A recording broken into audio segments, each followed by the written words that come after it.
presidential race here. Without a doubt. And we're going to be talking much more about that with Rick Davis, partner at Stone Court Capital, Bloomberg Politics contributor, also a former advisor to Vice President Joe Biden. We're going to be talking with him coming up.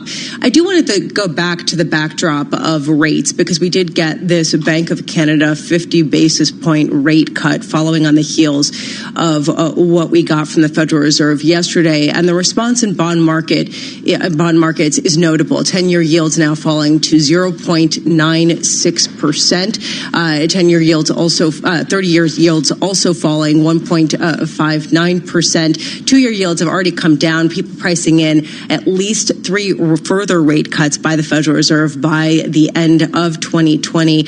And Michael McKee sauntered in here and said, this is a big deal. Michael McKee, who covers all things for us economic at Bloomberg Television, Bloomberg Radio, and beyond. Was this expected from the Bank of Canada? A rate cut was expected. 50 basis points was not the base case, although markets had priced in 75 by June, so there was a feeling they might have gone 25, 25, 25. So this is a bit of a surprise. But the interesting thing was their statement, because they went farther, Steve Polish and company, than Jay Powell in saying that in light of all the developments, talking about the coronavirus, the outlook is clearly weaker now than it was in January. Now, Jay Powell said it looks like things are getting worse, but the Canadians are saying, it clearly is going to be worse for us. Ironically, it comes at the same time as the ISM in the United States, the non-manufacturing services index, hits a new high. Well, but this really goes to the heart of the question that we saw embedded in market reaction yesterday, Dave, and that is that stocks sold off in response to the rate cut. The theory being that stock investors were coming to a reality that the U.S. economy was going to grow a lot slower, if not contract outright, if the coronavirus continued to spread. And I'm just wondering how we're seeing that bleed into today as we get something of a lift to markets, at least. Well, you can see it's the rate-sensitive areas of the market, aside from healthcare, that are leading the way. Utilities and real estate, also the makers of consumer staples, food, beverage, tobacco. So, as much as we're seeing stocks move higher, it is clearly kind of a rate-driven advance. You really see that in the home builders as well. There are 4 of them in the S&P 500. They're all up at least 3.5%. That's after gains yesterday in response to the Fed's move. So there's definitely a rate focus kind of built into what we're seeing in today's stock performance.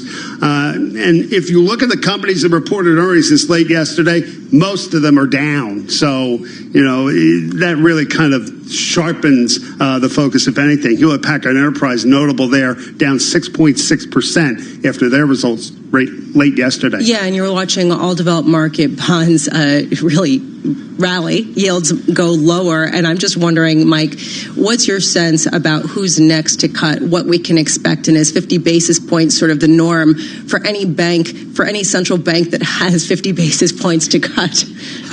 Well, there are very few, the United States being one. The Bank of England could. They don't have a rate decision until the end of the month, the 26th. So if anybody else were going to do an intermeeting cut, it might be them just because of the calendar. The ECB meets next week, and they don't have any real room to. They could do 10 basis points. They're a negative rate, so is that going to make any difference? The betting there is they do something like expanding their targeted long-term refinance operations, which you could basically say is money for lending, to try to support small and medium-sized companies. Unfortunately, they have to redesign the program in order to target it at small and medium-sized companies, and there's some question about whether they get it done in time. But those are the two next. Bank of Japan, they've done so much, who knows? Yeah, I will. We will continue to follow this. Thank you so much to both of you. We've got Michael McKee, who covers all things for us economics here at Bloomberg Media, and we have Dave Wilson, Bloomberg stocks editor, joining us in our interactive broker studios. Just crossing the Bloomberg terminal, reported by Axios. Michael Bloomberg, the founder of Bloomberg LP and Bloomberg Radio and Beyond, is suspending his presidential campaign. We have more on that. Nathan Hager. Nathan. Yes, this word does come from the Axios news service. Now confirmed by Bloomberg News, Michael Bloomberg is suspending his presidential campaign after failing to persuade Democratic voters that he was the best choice to defeat President Donald Trump, despite record spending that topped $500 million. Bloomberg had staked his candidacy on gaining a critical mass of delegates on Super Tuesday and subsequent races, but it was Joe Biden's night. And we're told, well, when it got to Super Tuesday, it'd be over. Well, it may be over for the other guy. Joe Biden is celebrating wins this morning in 9 Super Tuesday states, including Texas, where Bernie Sanders had been leading in the polls. But again, the breaking news in the Democratic presidential race, Michael Bloomberg, who we should mention is the founder and majority owner of Bloomberg Radio parent company Bloomberg LP, is suspending his presidential campaign. You mentioned 4 new coronavirus cases in New York. They are the wife and 2 children of the Westchester County man who Governor Andrew Cuomo announced yesterday as having the illness, along with a neighbor who drove that 50-year-old man to the hospital. This brings the number of New York cases to 6. This woman's mother lives at the Washington State Health Facility, tied to several of the 9 deaths in the U.S. We don't know exactly what's happening. Why aren't they testing our families? And that's the big one. And also, having been there with our families, are we at risk?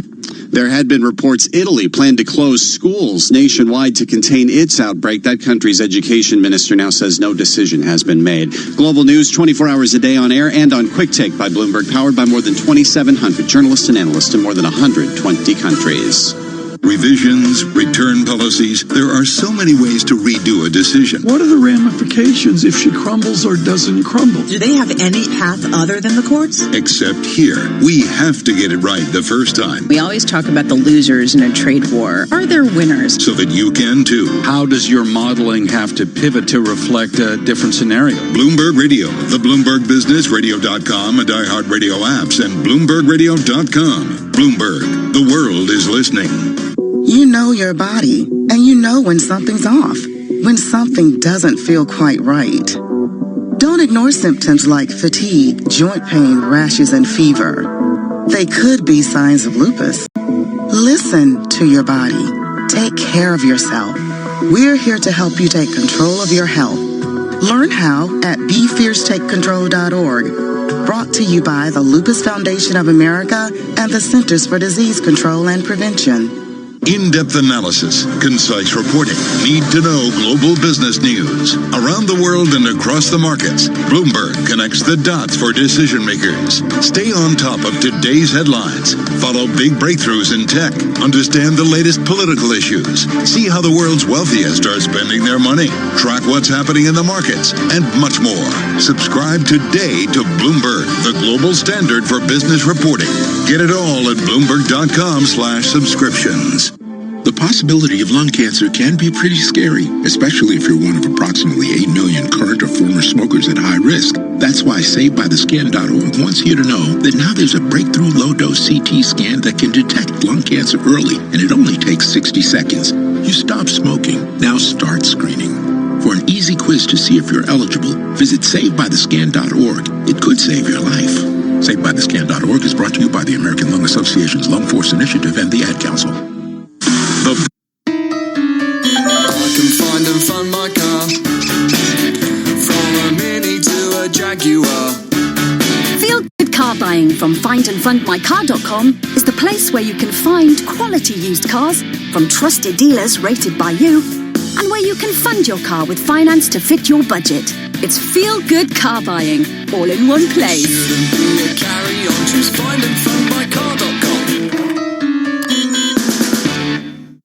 Now is the chance to give probably the biggest gift of your life. If you're 55 or over, visit freewillsmonth.net. A group of charities have all paid for a limited number of wills for people like us. It costs nothing, and a qualified solicitor will write your will. Choose to leave a valuable gift that lets charities continue to care for the sick and vulnerable, fund groundbreaking research, and provide a wide range of vital public services. freewillsmonth.net. Mother's Day is coming up, so head to your local Asda in London. We've got chalkboard photo frames for just £4. Thoughtful gifts, unforgettable prices. Don't compromise. Asda. Save money, live better. Selected stores subject to availability. Offer ends 22nd of March. A change is coming. Millions of people across the UK are realising that if their broadband's out of contract, they could be out of pocket. So it's time to switch and save with Vodafone Superfast Broadband for £21.95 a month. Join the Great British Broadband switch today. The future's exciting. Ready? Vodafone. 18-month contract subject to credit check. Publicly available out of contract, non-promotional pricing. Superfast 1, 73% of customers receive sync speeds above 35 megabits per second. See vodafone.co.uk/broadband. Discover Ireland's wild Atlantic way with Aer Lingus. Fly London to the west of Ireland from $32.99 each way as part of a return trip. Enjoy breathtaking scenery, taste fresh seafood, and explore wild coastal walks. Smart enjoys a short break in Ireland. Smart flies Aer Lingus. Book now at airlingus.com. Offer subject to conditions and availability. What am I saving for? My passion, food photography. I'd train to be a landscape garden designer. Open a food stall and sell my famous fish tacos. I'd go to stuntman school. I'd be a wedding planner. I'd start a dog grooming business. Sorry, we'd start a dog grooming business. What are you waiting for? Make your one day happen with a Fidelity Stocks and Shares ISA. Your capital is at risk. Tax rules may change. Full terms for our Stocks and Shares ISA are available on our website. 18 plus UK residents. Matt Letizia, what did you make of that performance today? Well, it really was a game of two halves, to be honest, Jeff. Leicester came out in the first half really... Letiz? What's up, Jeff? Run for it! What the... Move over, football. Cheltenham coming through. And Sky Bet are on the charge. With money back as actual cash, up to £10 if you lose on the first race of the festival. Sky Bet. That's betting better. Applies to first bet on first race at Cheltenham on losing singles and win part of each way singles only. Money back as cash, free bet stakes excluded, eligibility restrictions, T's and C's apply. 18 plus, begambleaware.org.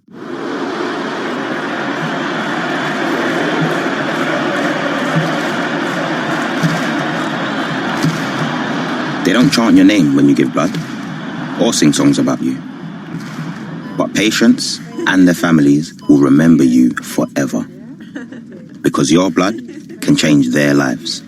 We need more blood donors in Tooting, the West End and Edgware. Bleed for London. Join us today at blood.co.uk. Markets, headlines, and breaking news 24 hours a day at Bloomberg.com, the Bloomberg Business app, and on Quick Take by Bloomberg. This is a Bloomberg Business Flash. Stocks rebound as investors digest the surprise in the U.S. presidential primary. 9 states won by Joe Biden, California won by Mr. Sanders. They are also weighing the potential for more of a concerted effort by the world's largest economies to tackle the fallout from coronavirus. We look at the numbers every 15 minutes throughout the trading day on Bloomberg Radio. S&P 500 is up over 2%, up 61.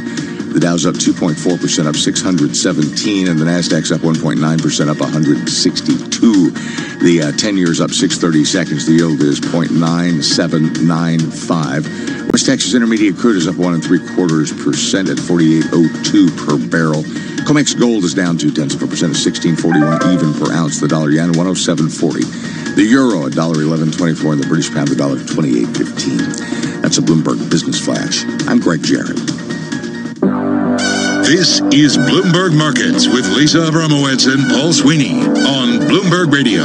Super Tuesday was quite a day for Joe Biden with some decisive wins, particularly in South Carolina, becoming the candidate for Bernie Sanders to beat. Just crossing the terminal, Michael Bloomberg, majority owner and founder of Bloomberg LP, was dropping his presidential, or suspending, I should say, his presidential campaign and endorsing Joe Biden. And this comes after Klobuchar and Pete Buttigieg dropped out and also went behind Joe Biden. There also are reports that Elizabeth Warren, senator, is reassessing her campaign. So it appears that the field is getting narrowed down to Bernie Sanders and Joe Biden. I want to bring in Rick Davis, partner at Stone Court Capital, a Bloomberg Politics contributor, and someone with incredible experience, both when it comes to politics and when it comes to Joe Biden.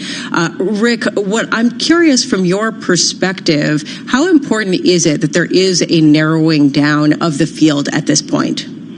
Oh, I think, thank you, Lisa, first of all, for having me. And I think it's critically important. I mean, one of the lessons we've learned recently in 2016 is when various elements of the party, in this case the Republican Party, divide their vote amongst multiple candidates, it allows, what was at one point in time a fringe candidate, Donald Trump, to be able to win not only a group of primaries, but the actual nomination without ever going above 50%. And so I think the Democrats smartly have allowed the winnowing process to occur. I mean, that's why we go to Iowa and New Hampshire. It's not for the weather this time of year. And you see the natural progression of events, and the egos have been put aside. And you can tell the Democrats are united in one thing primarily, and that is the defeat of Donald Trump.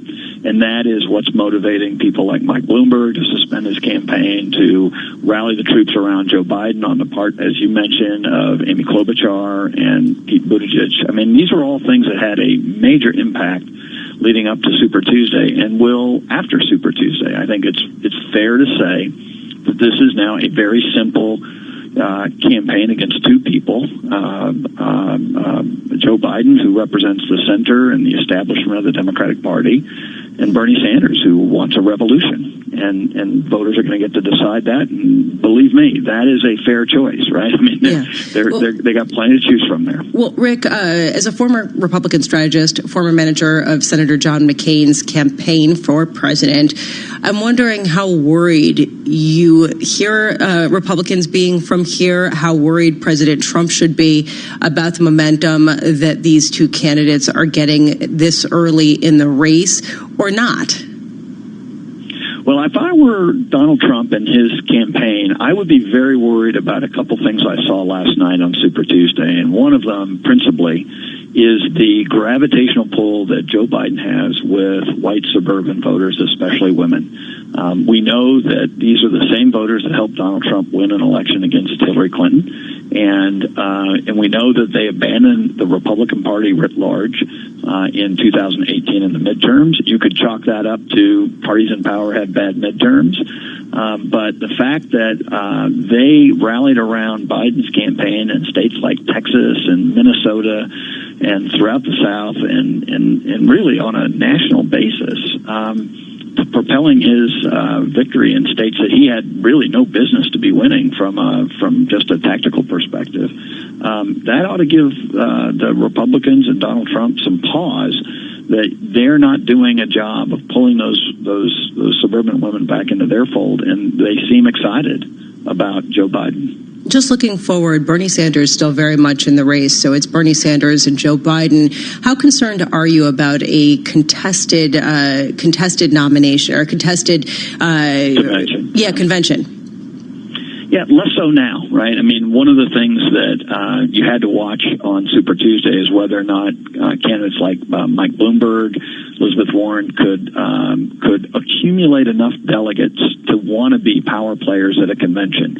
In other words, the group at large would accumulate enough delegates to keep Bernie. At least, that was conventionalism, right? How you stop Bernie yesterday before Super Tuesday, and they didn't, right? I mean, they did not score enough victories or accumulate enough delegates on Super Tuesday to be a factor, right, to where they could actually stop someone from getting the magic number, 1,991 delegates before the convention. And so it is much more likely in a two-person race that you now look like you have that one of them is going to prevail. But I would say right now it's too soon to tell who that's going to be. Rick, just real quick here, I'm wondering what type of candidate Joe is likely to pick for a vice president. Could it be someone on the left, on a Sanders and Warren type side, or is he going to stick to his guns and sort of stay centrist?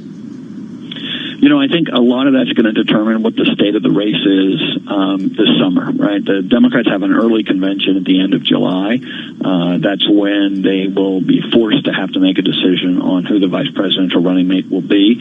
And they will look at what they need to score a victory, because that'll be the number one thing, is how do we actually win? And then they will want someone paired up with them with Joe Biden, if he's the nominee, to help him govern. When Joe Biden was selected, the running mate of Barack Obama had a 15, 20-point lead over John McCain. Believe me, I remember I was running that campaign. and he had the luxury of knowing that it's highly likely that he was going to win. Yeah. And so he wanted to pick someone he got along with, that was friendly, that would complement his skill set. And Joe Biden was that guy. Joe Biden never added a single vote to the Obama campaign, but he was a great governing partner. Yeah, so that's going to be interesting to see if that's the option that he has going forward. Rick Davis, unfortunately, we've got to leave it there. Thank you so much for taking the time. Rick Davis, partner at Stone Court Capital, as well as former Republican strategist and former manager of Senator John McCain's presidential campaign. This is Bloomberg. This is Bloomberg Money Minute. Stocks rebounding this morning after yesterday's tumble. Joe Biden's surprise comeback in Super Tuesday seen as weakening the lead of Bernie Sanders, which had unsettled some investors. Meantime, traders weighing the potential for more economic stimulus to offset the impact of the coronavirus. General Electric said the coronavirus will weigh on its first quarter results. Free cash flow from GE's manufacturing operations will take a hit of as much as $500 million due to the virus. Google has scrapped its flagship conference scheduled for May due to the coronavirus. It's called I.O., and it brings together thousands of people who partner with Google. And Allstate struck a deal with Ford that will allow some of the automaker's customers to share data with the insurer for its program that tracks mileage. The majority of Ford and Lincoln 2020 vehicles will be able to connect with Allstate's MileWise program. MileWise allows customers to pay for insurance based on the number of miles driven. Courtney Donahoe, Bloomberg Radio. Tom has been a teacher for over 40 years. One day, I think one of the students had asked the question and he didn't remember the answer. And I also noticed that he was letting his class out earlier than they were supposed to let out. I was really starting to worry. Levi and I talked about how it would change our lives, but he was there beside me. When something feels different, it could be Alzheimer's. Now is the time to talk. Visit alz.org/ourstories to learn more. A message from the Alzheimer's Association and the Ad Council.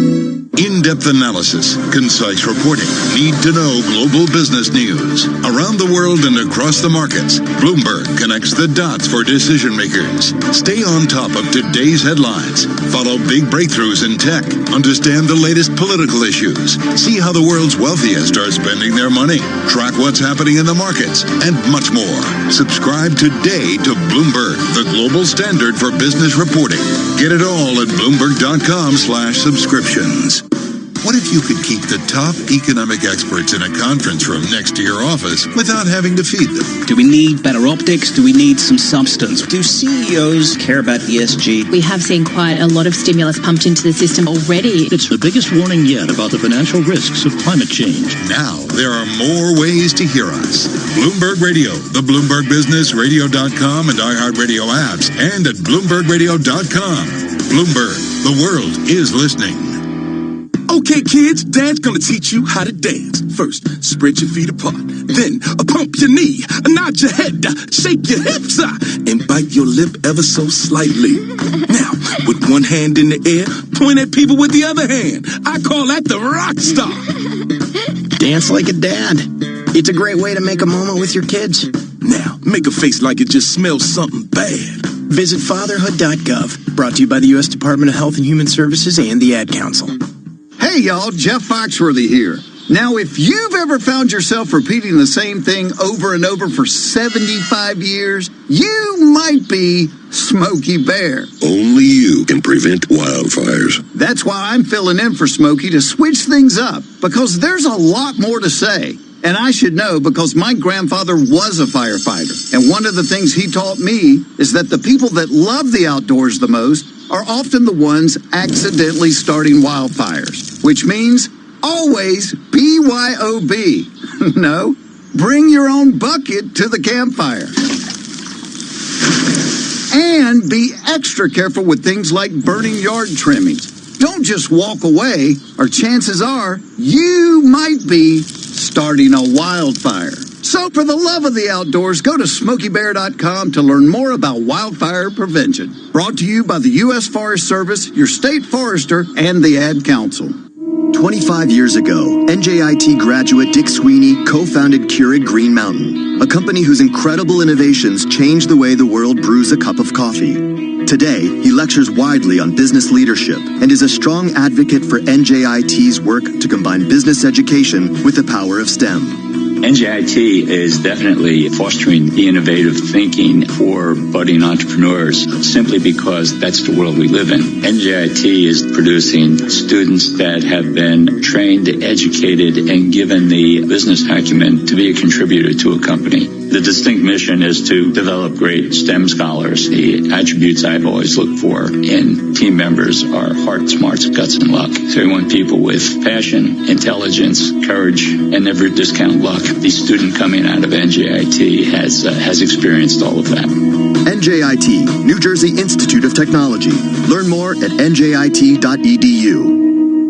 The average time a resume spends on an HR manager's desk is 7 seconds, and most of them are tossed aside. Now imagine if one of those resumes belonged to Yasmin, who was living in a shelter, juggling 3 jobs. I had to be resilient. That's something that you can't teach. We rely so much on a resume, yet it could never tell the full story of someone who had to be independent and take initiative, and that's how I handle every project I get. Discover new ways to develop great talent at gradsoflife.org. Brought to you by Grads of Life and the Ad Council. Sometimes the simplest method is the best one. I think even I could figure it out today. Balance of Power with David Weston. You had a high estimate. It beat your high estimate. Weekdays at noon Eastern on Bloomberg Radio. Bloomberg, the world is listening.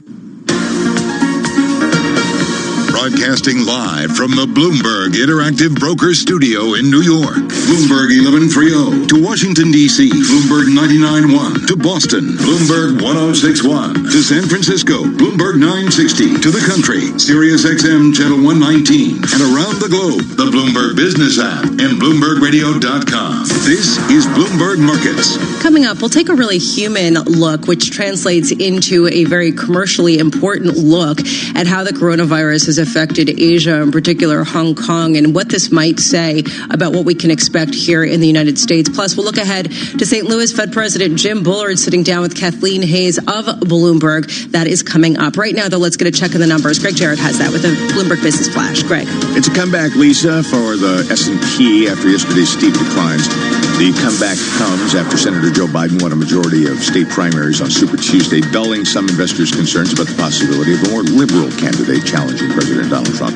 At the same time, 10-year Treasury yields are down below 1%, of the dollar's up.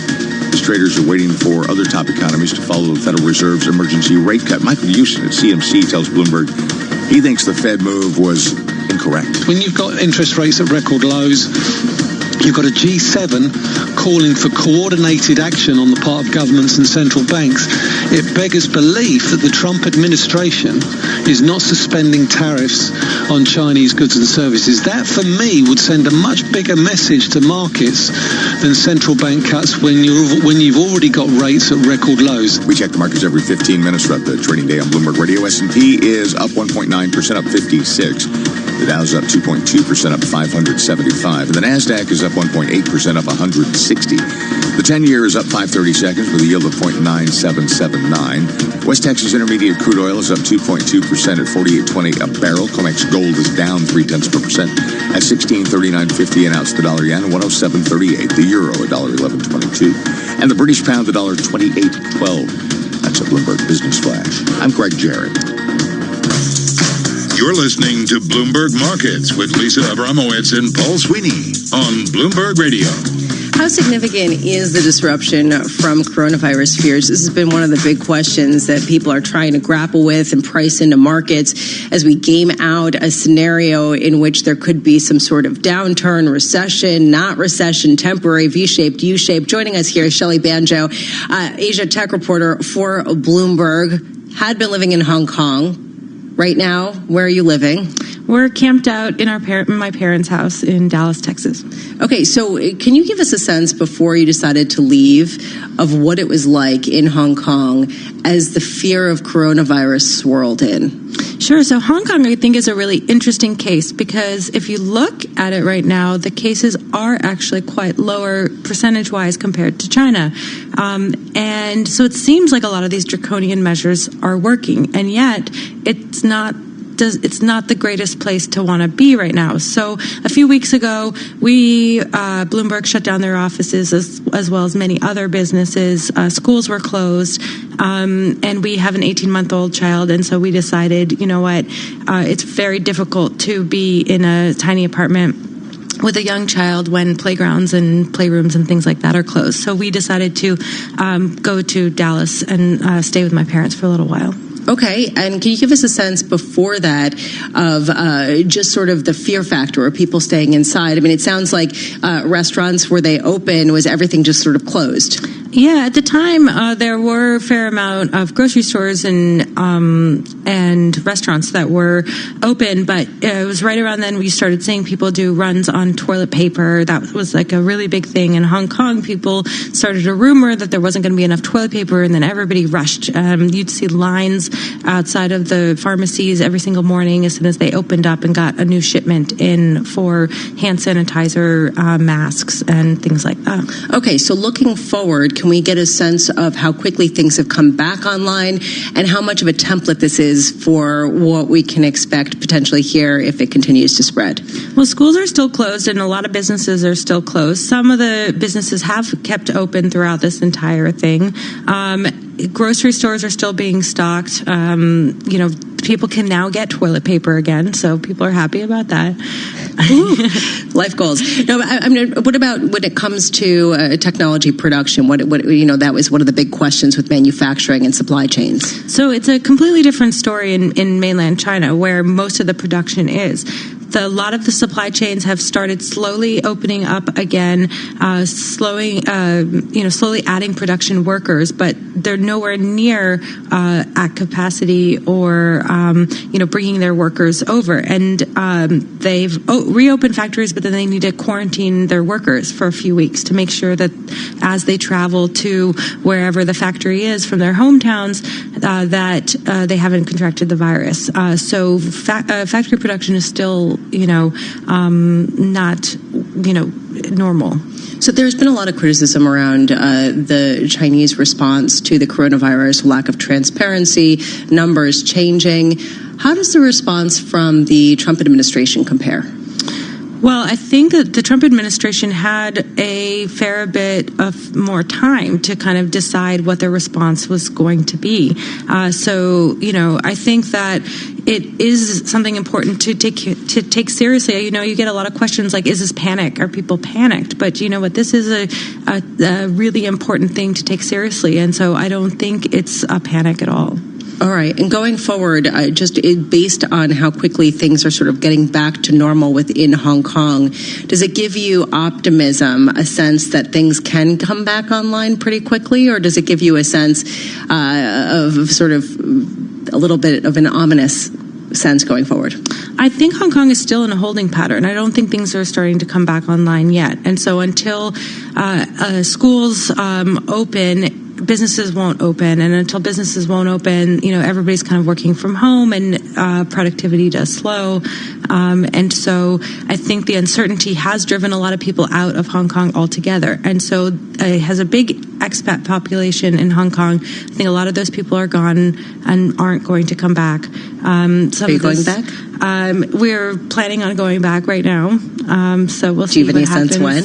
I don't know yet when. And what about your expat friends? A lot of people I know left. And are not coming back. And are not coming back. Just because they think that this uncertainty is going to happen again? Yeah, and Hong Kong has a special circumstance of dealing with the protests for the last 6 months before that. And so the economy has really is in a recession, and it's hard to see mainland Chinese tourists coming back. It's hard to see, tourism just generally coming back. And, people who are living there want to be there, and but if businesses close and shut down, then people are not going to have jobs, and they're not going to be able to go out and spend, and it's hard to see how Hong Kong's economy comes back in the short term. Well, Shelley Banjo, it is great to see you in person. However, unfortunate under the circumstances. Shelley Banjo, Asia Tech reporter for Bloomberg News, normally based in Hong Kong, here in New York City with us. A really important insight into what to expect as things close down. We had today Italy coming out and saying they were closing their schools and universities in order to prevent further spread of the coronavirus. Meanwhile, we've got the Federal Reserve with an emergency 50 basis point rate cut yesterday, as well as the Bank of Canada today coming out with also a 50 basis point cut. Right now, let's head down to our 99.1 studios. We've got Nathan Hager. Nathan. Lisa, thank you. Michael Bloomberg is suspending his Democratic presidential campaign and backing former Vice President Joe Biden after his strong Super Tuesday finish. In a statement, the former mayor of New York City said the delegate math has become virtually impossible and a viable path to the nomination no longer exists. Stone Court Capital partner Rick Davis joined us moments ago on Bloomberg Markets. He says the winnowing process has begun. The egos have been put aside, and you can tell the Democrats are united in one thing primarily, and that is the defeat of Donald Trump. Whether that winnowing process includes Elizabeth Warren remains to be seen. Sources close to her campaign say she is meeting with aides to reassess. And we should mention Michael Bloomberg is the founder and majority owner of Bloomberg LP, the parent company of Bloomberg Radio. The number of coronavirus cases in New York has jumped from 2 to 6. Governor Andrew Cuomo announced this morning the latest patients are the wife, 2 children, and neighbor of the Westchester County man he had announced yesterday. The 50-year-old attorney in Westchester, he had an underlying respiratory illness.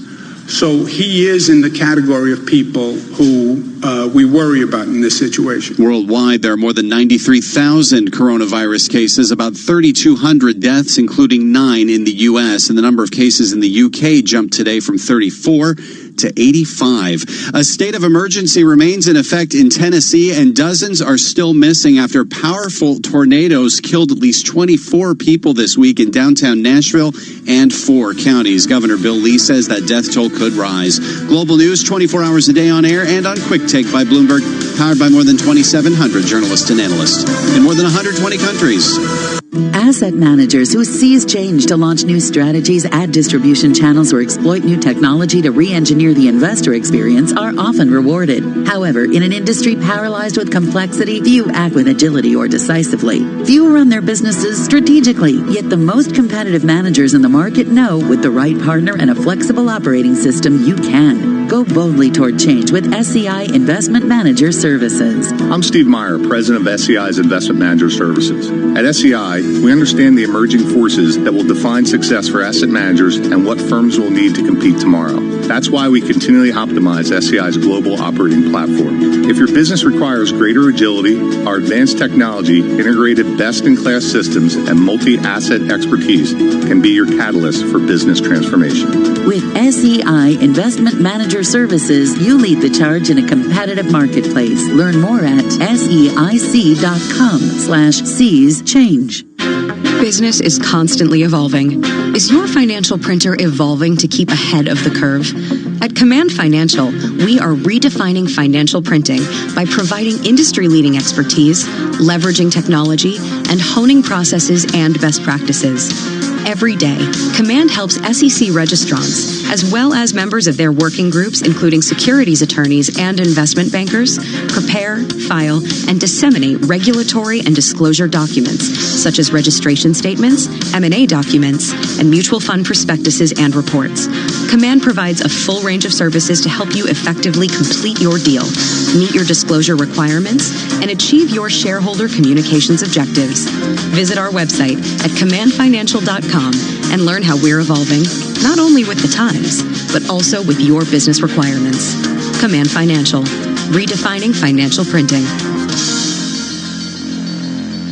It was a Sunday morning when I jumped on the tube and decided to pop down to Greenwich via a large indoor jungle. And when I got there, I was captivated by a sparkling, scary dinosaur just standing there right in front of me. So off we went to Wembley Park to look at the colourful fish. Tap into the wonderful world of Off-Peak London. Travel in zones 2 to 6 for £1.50. To the Mayor of London and TfL, every journey matters. £1.50 is an adult off-peak pay-as-you-go fare for a journey not going via Zone 1 on Tube, DLR and most London Overground services. Always touch in and out with the same card or device to pay the right fare. Fill the trolley with your favourite brands on rollback at Asda. A 38-pack of Fairy Non-Bio capsules was £8.50, now £5.75. A Lenore Gold fabric conditioner was £4, now £2.50. Big brands, small prices. Don't compromise. Asda. Save money, live better. Selected stores subject to availability. Lenore 1.925 litres. Ends 18th of March. It's a jungle in there.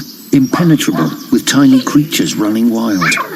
Cut through their trail of cake and crumbs with the intrepid new Miele Triflex 3-in-1 cordless vacuum. It's a hand stick for twisting terrain, an upright for open spaces, and a handheld for the upper reaches. Get a 60-minute runtime and a 1 in 10 chance of winning £250 cash when you buy any Miele Triflex cordless cleaner. Heroes of the home at Currys PC World. Terms and register at currys250.co.uk. Get to Trade Point for a massive 20% off bathroom furniture, toilets, basins and baths. And if you've loyalty discount, you'll get this on top.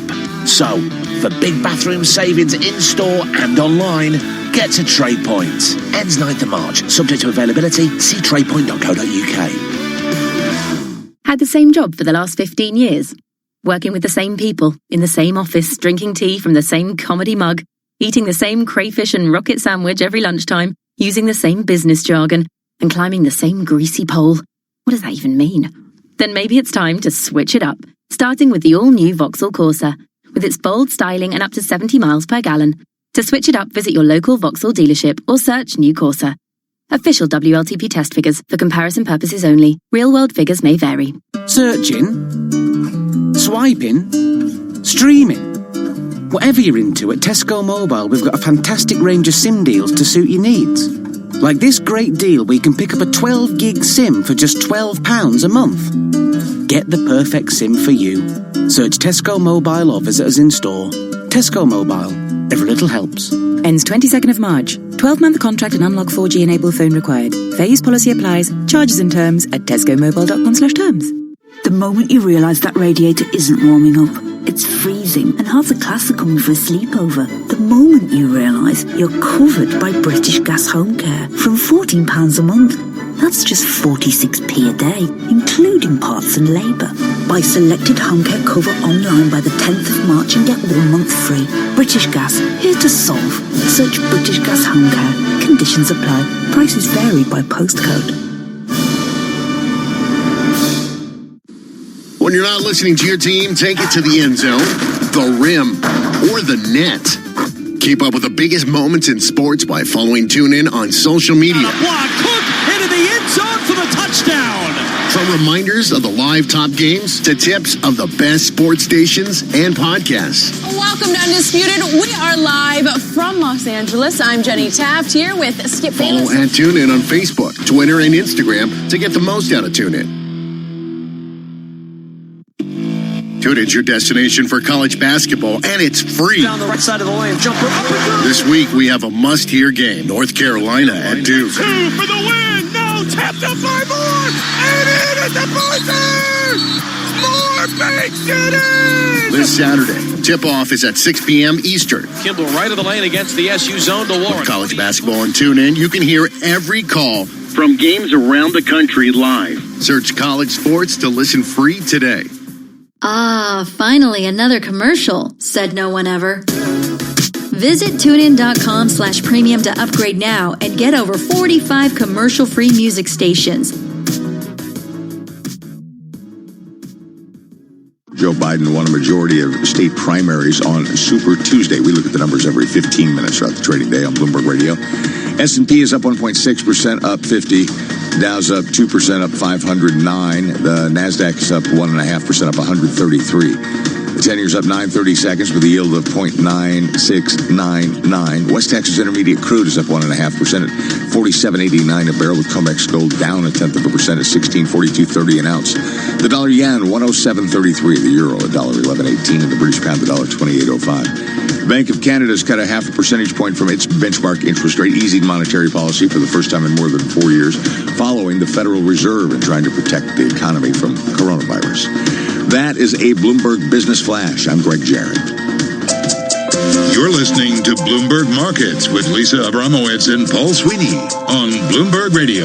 And indeed, earlier this hour, the Bank of Canada did cut 0.5 percentage point from its benchmark interest rate, as Greg was just saying. And this just follows the Fed and everyone seeming to have a race to the bottom in the face of the coronavirus threat, which raises a question. Is this going to support risk assets, or does it signal a shift downward in the global economy that will ultimately be bearish for anything that relies on growth? And joining us here is Carl Riccadonna, Chief U.S. Economist for Bloomberg Economics, as well as Damian Sassower, Chief Emerging Markets Credit Strategist for Bloomberg Intelligence. Carl, I want to start with you. What do you think? The Bank of Canada is saying that the coronavirus represents a material negative shock to the Canadian and global outlooks.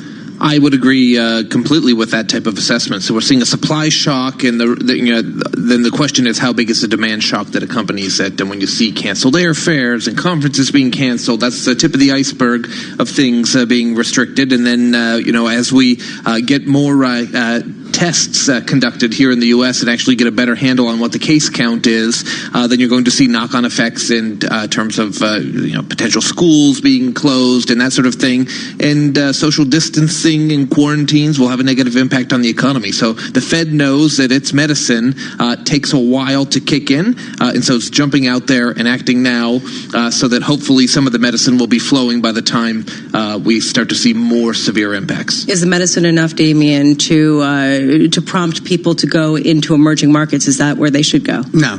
So basically, what I would say is in a word, no. I mean, Carl makes a great point. When we're talking about this is supply disruption, but in emerging markets, we have to look at it in reverse. We have to say, what does a supply disruption mean on demand for U.S. dollars? What's a payment disruption look like, right? And so, think of Apple. Apple basically is now funding all of its key suppliers, most of which are based in Southeast Asia, trying to help them through the coronavirus and through this divide, yeah? Eventually, they're going to run out of ammunition to continue helping them. Then those suppliers are going to have to turn inward. They're going to have to turn to local banks and central banks, and then you start to see stress in funding markets. And that's because, simply put, they need dollars in order to pay their huge dollar debt loads that they're basically incurring right now. And my concern is that yesterday's Fed cut was not one designed to necessarily stimulate the U.S. economy. It was more designed to respond to some of these bottlenecks and stresses that we're seeing in the global financial market, and that could manifest itself in a lot of different ways. And Jay Powell was very clear about that during his press conference, that they need to take preemptive action to provide some buffers to the economy from financial stresses, but also from economic stresses. And the very supply shock that Damian describes for EM also becomes a demand shock. If we look at the China PMI numbers over the weekend, and then some private numbers that were released after that, it showed a worse stoppage in the Chinese economy than what we saw during the global financial crisis. And so for Chileans exporting copper and Australians exporting iron ore and coal, that shock becomes a real demand shock they have to contend with, which is why we saw Australia cutting rates earlier this week, Canada today, and a couple other central banks piling in as well. The one thing I'll just throw in here as a footnote, the Fed has a vast network of business contacts, both financials and non-financials, right? So as they're assessing what's happening at key economic shock events like a blizzard or a hurricane or the current situation, they're talking to those business contacts and getting a better sense of what's happening on the ground. They're not waiting for it to show up in the economic data. And I think contacting those businesses in their various districts led them to a conclusion that this is a real shock that has to be contended with. I mean, what we have to remember here is that post-global financial crisis, Basel III was designed with the premise that it's really financial non-operating deposits that are slippery, that can come and go as they please. This is not that. This is a hit on operating deposits at banks, which if you look at your high-quality liquid asset portfolios and your LCR ratios, I'm not going to go into what it means is that this is not something that Basel III was designed to prevent. So despite you have these swap lines in with central banks and all this other stuff, it's really going to weigh on bank reserves if this persists for that much longer. Okay, so let's take a step back, because what we're really talking about is how much are we seeing financial market stress in addition to potential economic stress to come. And I think that that's been very unclear clear to people who are watching the market, saying, look, this is a potential economic shock, but the banks are in good shape. Damien, are you saying that's not true? I'm saying that the banks are in good shape. I'm just saying that a lot of the buffers that have been put into place were not really ready to contend with something like this, a real supply disruption on the operating level. And so, you just look at Governor Quarles' recent speech, where he was talking about opening up the discount window. I mean, kind of prescient in the world we're living in right now. And then you take in conjunction with that, Carl, just the fact that, there is the market now. You see LIBOR-OIS spreads, you just see that the markets are starting to price in the promise of quant easing to come. Well, but this raises a question about the Fed's impact here, and people think of it as mostly able to stimulate through the financial system, through the banking system.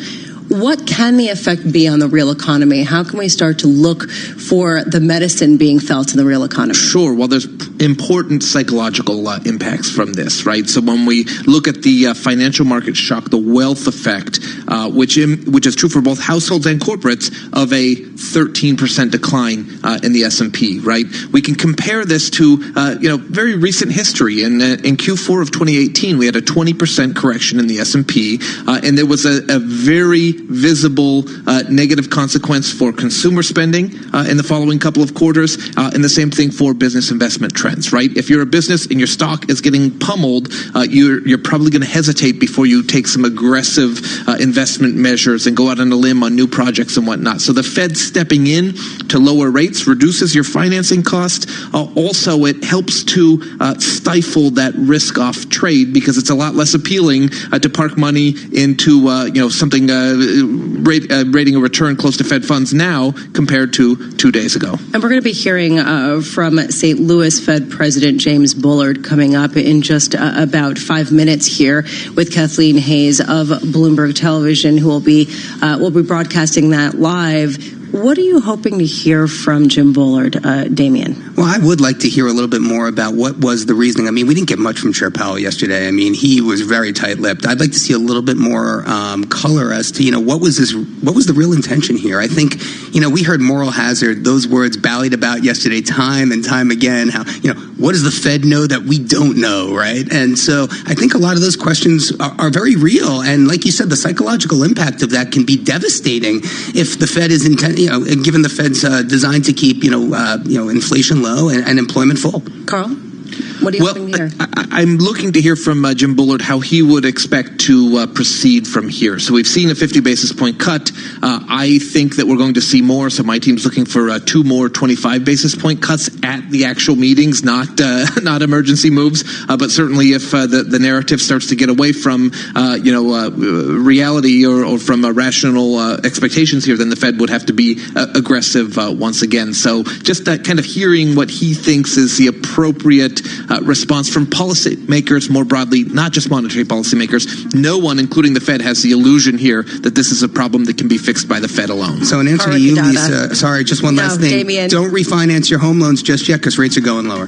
Damien Sassower with a prediction. Damien Sassower of Bloomberg Intelligence, Carl Cadana of Bloomberg Economics. Thank you both so much for being with us. This is Bloomberg.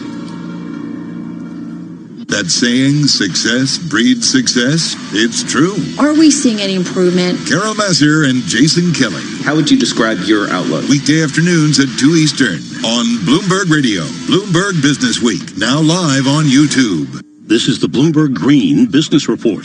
ExxonMobil is outlining how it's reducing the methane that its operations release into the atmosphere as governments around the globe write new rules to regulate the harmful greenhouse gas.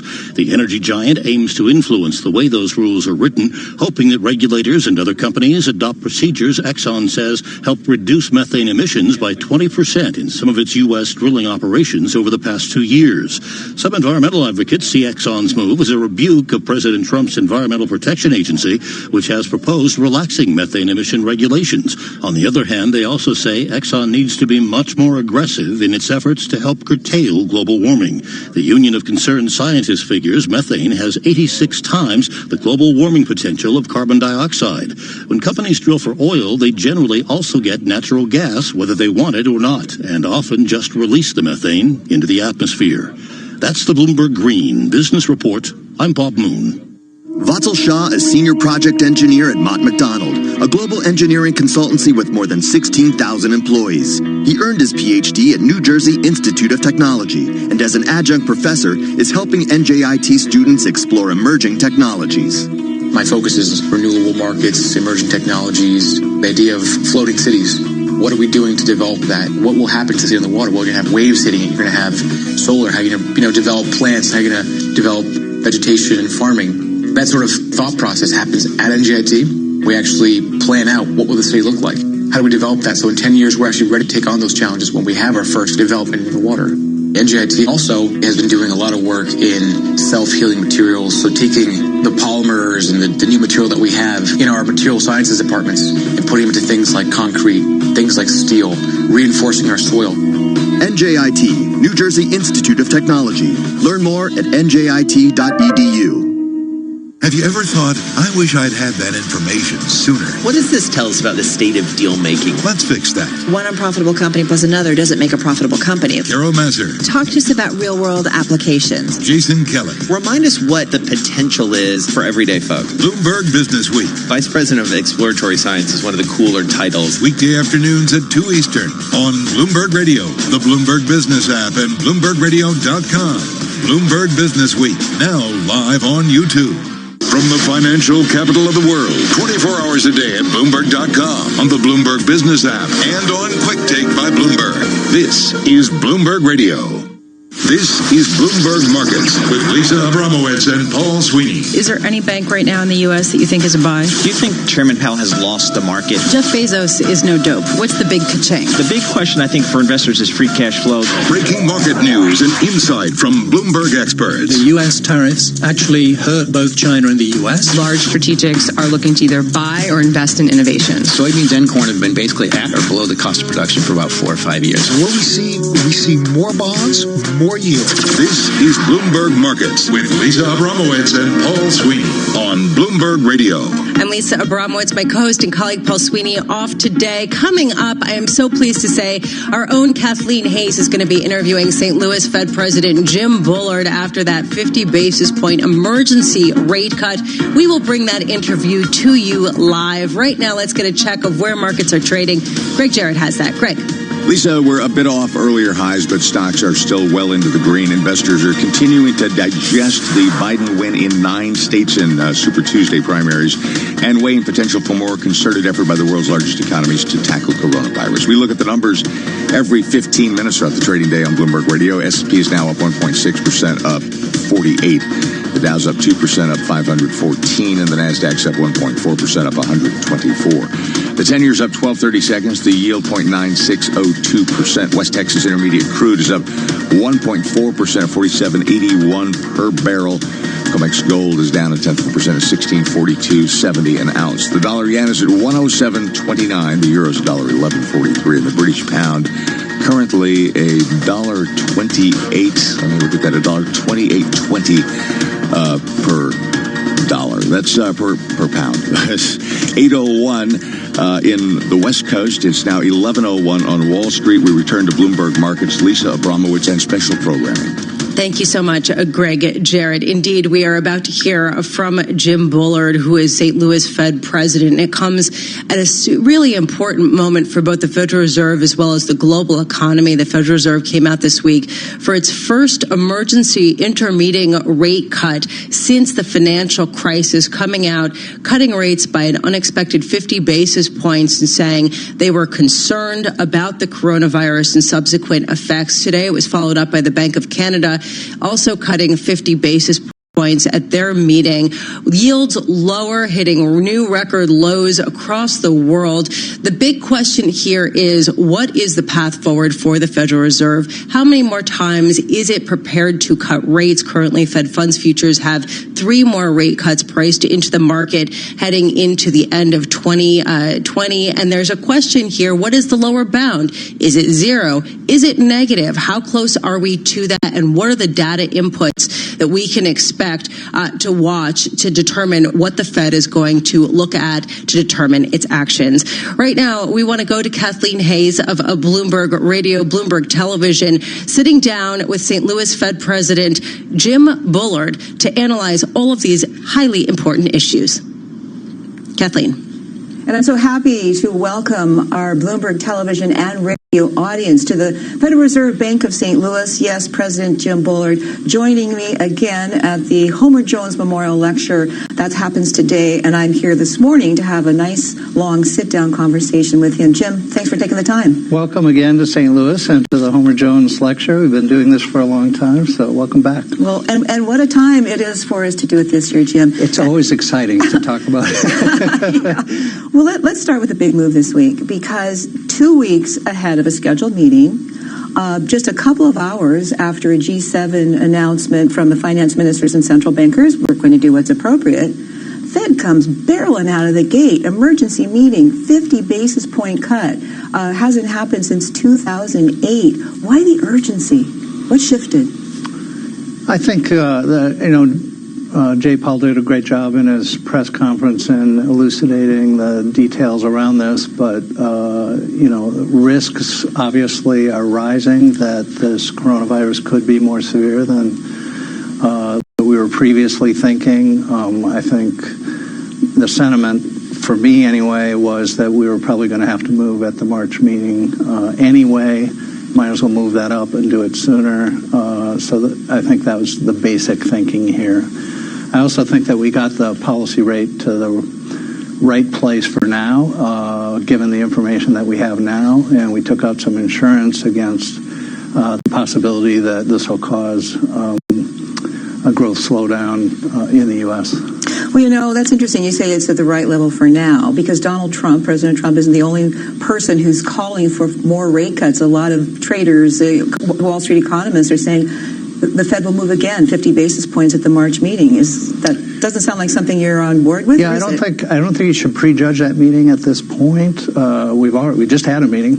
We moved the policy rate where we thought it should be, given the information we have today. Obviously, it's a very fluid situation, and we are keeping track of things. But you've hung around monetary policy for a long time. It's unlikely we're going to have that much different of information when we get to the March meeting. Depending on how you view how rapidly this is going to move, we certainly can keep our options open there. But since we kind of pulled that decision forward, I'm not sure you should put a lot of weight on the March meeting right now. Anyway, we can meet intermeeting anyway, which we've just shown that we can do. So I just wouldn't want to put a tremendous amount of focus on this March meeting. There won't be a lot of new information there that we don't have today, except how the virus is progressing day to day. That kind of information will be. We'll have a little bit more on that. So that is something that the Federal Reserve is now tracking very closely. I mean, that's what we started doing with China. Isn't everybody? Yeah, I guess so. Globally. Yeah. Well, on the FOMC, was this pretty much unanimously supported? Was this in any sense a close call as participants got on the phone and talked about it and voiced their opinions and set their votes? You're not a voter, but nevertheless, everybody has a say in this. Yeah, I can't talk about the meeting itself, but the vote was unanimous, and I think it's pretty clear that the baseline of the U.S. economy is still quite good. Best labor markets we've had in 50 years, and all the rest that's associated with that. Great consumption, everything's looking good. But the downside risks have increased here, and so we want to take that on board and get some insurance to make sure we can keep the expansion going as we deal with this temporary virus. It will be temporary. We'll eventually we'll get through this, but the question is, how severe is it going to be, and how long is it going to last? Because of the fact that the meeting was so close and you only have so much information, I think a lot of people have concluded that this rate cut was really focused on confidence. I guess was it confidence, or was it the stock market wanting to help stand up and say we're here to create some stability and not see the market continue to tank? And of course, as you know, the first reaction to the move was a big sell-off in stocks. The reaction, that was the reaction, but ahead of the meeting, there was actually a rally based on the fact that the G7 ministers were going to meet, and I think this was the kind of buying the rumor, selling the news kind of situation. So I'm not quite sure you can just read it straight away as far as when the Fed moved here. A lot of people would say, well, it probably doesn't matter that much if you make the rate cut 10 days ahead or 10 days later, and I think that's true from a macroeconomic perspective. But at least my thinking was, why don't we just go ahead now? If we think we're going to do it in March, we might as well just go ahead now and position monetary policy appropriately for the current situation. Did the stock market enter into it at all?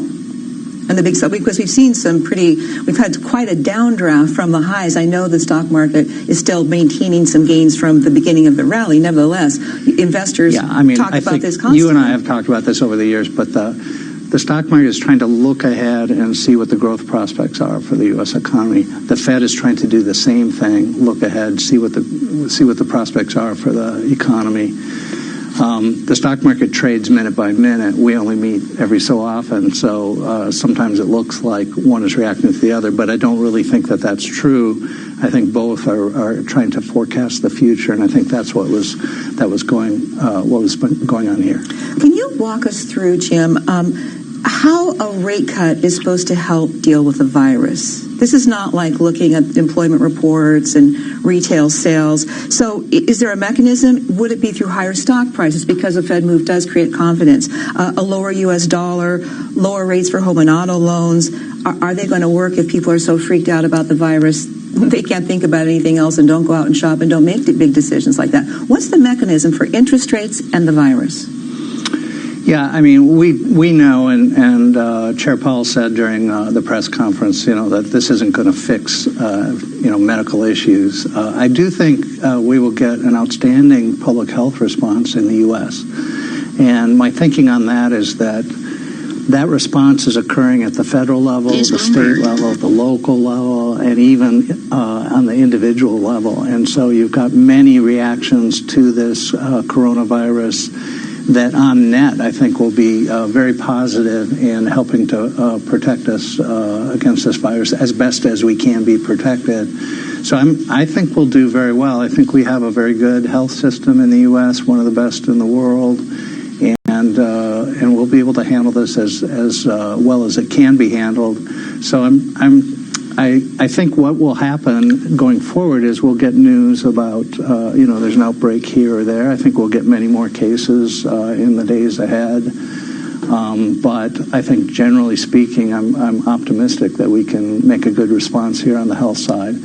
For interest rates, I think we just had to take on the idea that there's risk to growth to the downside, and that would naturally lower the rate of the natural rate of interest, and we have to take that on board when we're making monetary policy.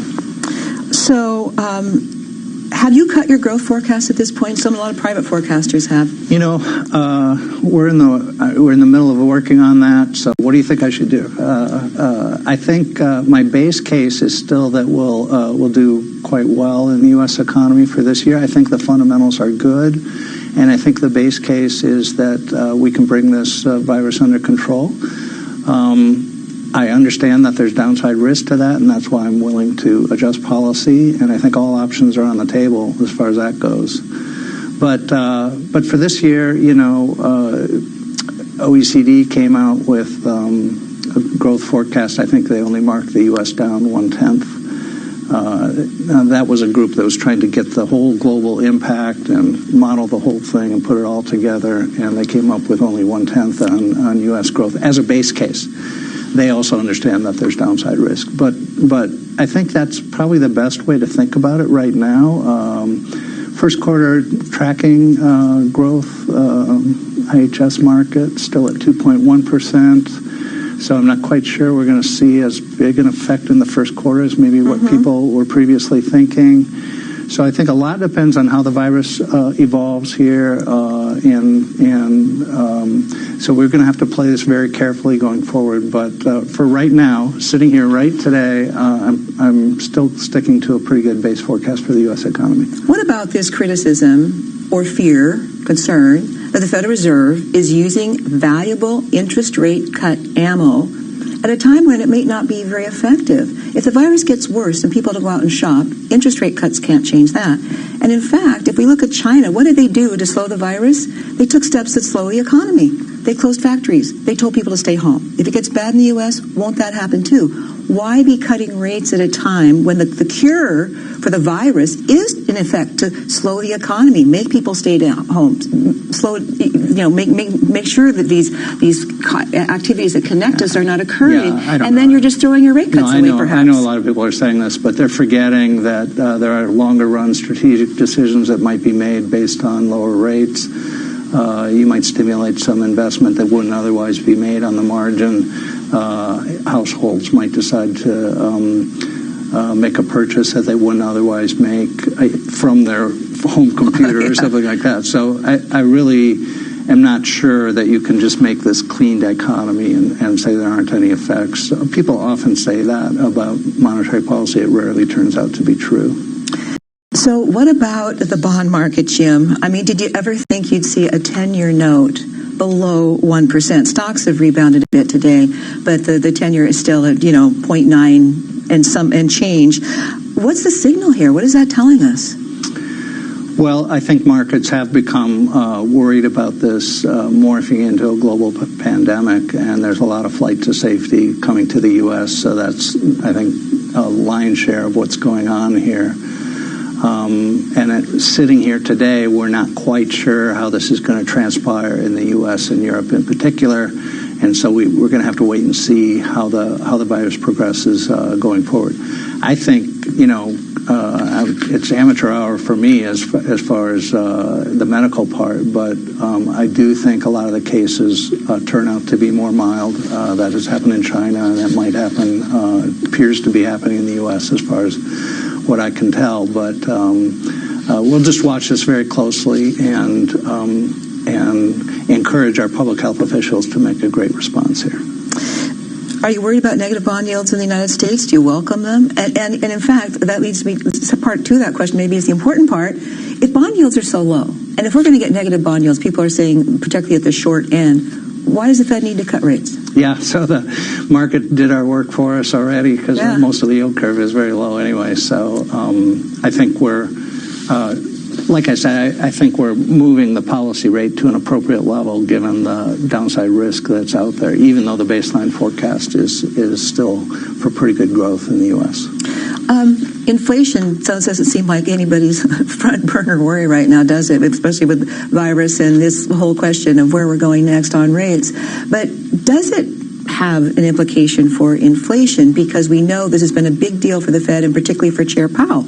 Let's get inflation up to target. He really wanted to do it in 2020. Is this going to make it a lot tougher, if not impossible, for some reason? Yeah, well, for those that want to interpret this as a pure supply shock, they've got some explaining to do, unless they are also willing to say that inflation is going to go up, because that's what a supply shock, as conventionally defined, would be doing. It would be sending inflation higher. That would actually be a welcome development from the point of view of the committee, because we have been trying to get inflation up toward target. So I think if we got that kind of development, I'm not really expecting that, but let's suppose we got some bottlenecks and some pricing that was enough to drive inflation somewhat higher. I think we'd welcome that and accept that as part of the shock. At a time when the Fed wants to provide more stimulus, and maybe you don't want to rely so heavily on rate cuts, there's been a forecast from Fed officials that the liquidity provided through repo operations is going to be gradually tapering in the first half of the year. Would this be a time to go in the opposite direction and to be more generous and make sure there's lots of liquidity, take some of the pressure off rate cuts, and use a mechanism that is there waiting to be used? Yeah, that's more of a technical decision on operational aspects of monetary policy that's run by the New York desk. But we're trying to get through this April timeframe where we have tax returns coming in and so on. And that's often a time when there's volatility in short-term funding markets. So we're going to make sure we have, I think, that nailed down and taken care of. And then once we get past that, we can review that that policy. But I think it is interesting to think that we could look at that and do something there if we wanted to. Like I say, I think everything's on the table here. I don't think there's any reluctance to use various tools to our advantage. You've warned in the past about a sort of Japan-style deflationary downward spiral. Do you see any? Is that again sort of the asking that question, even the result of the fear of the virus and how bad this could get, or is this something that you could see combining with other factors in the world that were already in play, actually a sliding in that direction? I think there is some risk of that, but I think one of the things we're trying to do here is stay out of that situation, move aggressively now, keep the expansion going, keep growth on an even keel, keep labor markets performing well, and get inflation up to target or above target, let it go above target for a while. Those are the kinds of things that we're trying to do here to make sure that we've got the ability to run monetary stabilization policy well into the future here. When you look at China's latest numbers, of course, we had the dreadful PMI, but we know that was partly engineered by the Chinese government. But car sales were down something like 80%. They were already weak in China. How does their economy look to you now? Are they at a point where you think the worst is over, or do you think China could sink further? Second largest economy, has a lot of implication for other Asian nations, for commodities, so many things. Those numbers, I think, were no surprise. You had major fraction of the Chinese economy essentially shut down, so you would expect those kinds of numbers to be very bad in that particular juncture. But the thinking is that they'll get past the virus, and it does look like they're bringing it under control. And then factories start to ramp up again. Some of the production is made up, maybe a lot of it, and so you get a bounce back later. Before we got going on this, previously that was Wall Street's story. Then I think Wall Street got a lot more pessimistic, and maybe policymakers too, and we got news from around the world about the spread of the virus. But it's worth remembering that was the original story, and that is what has happened with other viruses in the past. They do peter out, factories start up again, production starts up again, you make up for a lot of the past production. So, we'll see how this develops. We're going to keep a close eye on it, but that's a narrative worth remembering, I would say. And as you emphasize, as everyone does, the fact that we know this in some sense will be maybe a long temporary. We don't know how long it's going to take to get through this or how bad it's going to get. But we have confidence and faith that solutions will be found. We will get through this.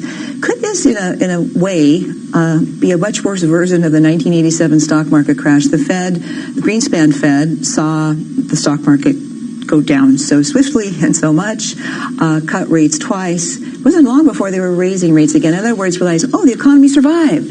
We didn't need those rate cuts. We can take them back. I know it's probably really too early to think about that seriously, but could it, over the longer term, prove to be like that? Yeah, the 87 situation was a beautiful example of a major move in equity pricing that didn't result in a downturn, and maybe partly because of the Fed's response at the time. But also keep in mind, it was much more severe. If I recall correctly, you're talking about 22% on the day. Yeah, 22% on the day. Makes our recent downturn look like nothing, doesn't it? This is jump change. So I think we're not in that situation, but that's an example of a dramatic repricing that actually did not result in anything bad happening for the economy near term.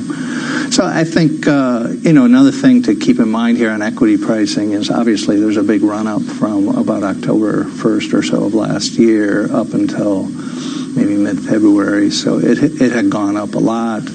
A lot of commentary on Wall Street and on Bloomberg has been that maybe this was coronavirus is kind of a catalyst for people taking profits on that big run up anyway. So I don't know. It's always hard to measure in markets exactly what's going on, but that's a factor as well. You always have to remember that in this situation we started from a peak.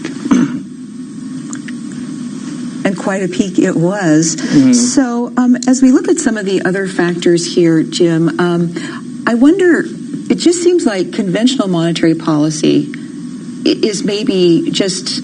Is it sort of off the table? I mean, what are you going to look at now? We just did it. Well, I know, but it's like, but you're looking at virus, and you're watching virus data. This is so different from watching the economy, and I wonder, it must be a difficult kind of leap for central bankers who are steeped in that, as you said, to suddenly watch this data and know, well, gosh, maybe we should consider another cut in March, or maybe we should move in April. I mean, is it going to be the economy? Well, is it going to be the data? The joy on of the virus? macroeconomics is you get to think about everything, and because everybody's part of the economy, all countries are part of the global economy. I remember you probably remember this too, the waking up here and seeing pictures of the tsunami hitting Japan and the Fukushima reactor, and I remember thinking to myself, well, that's a terrible human tragedy, but that probably won't have any macro implications. And then, lo and behold, I found out in the subsequent weeks that no, this was going to disrupt supply chains and it was going to affect the economy, and we had to take that into account. So now that's an example of a natural disaster. Which affects the economy. So you have to take that into account a little bit. Okay. Well, speaking of Japan, just really quickly here, how does Japan's economy look to you right now? Well, they had a down quarter in the fourth quarter. They had the big tax increase, and obviously they're close to China. They're going to have more impact from China. So we'll see how this plays out. But again, I think to the extent China's recovering and they have a good public health response in Japan, I don't see any reason why they can't do better in the second quarter and third quarter of this year.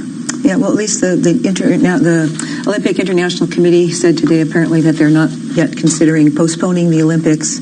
So maybe that's another sort of I think they'll want to keep a close eye on that, depending on how the virus develops around the world. But they wouldn't want to have a major event like that if they didn't feel confident that everybody'd be healthy.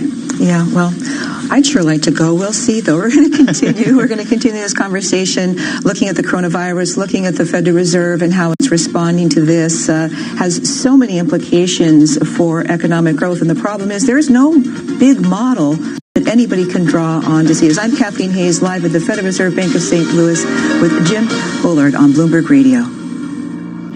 This is a Bloomberg Money Minute.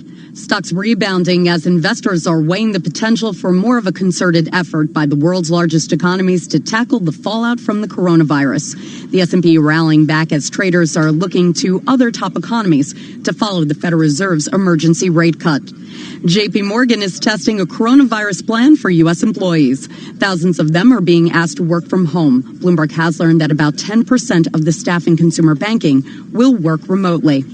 In other news, companies added more workers than forecast in February, suggesting the jobs market was in good shape just as the coronavirus began rippling through the economy. ADP said payrolls increased by 183,000. And homes with shiplap, barn doors, and farmhouse sinks sell for more and sell faster than expected. Buyers aren't over the farmhouse fad that came with Chip and Joanna Gaines of HGTV's Fixer Upper. Zillow says modern farmhouse style associated with a 10% sale premium. Courtney Donahoe, Bloomberg Radio. When you went car shopping, you meant business. You aced vehicle history searches and test drives. You out-salesman to the salesman. Now you've got your wheels.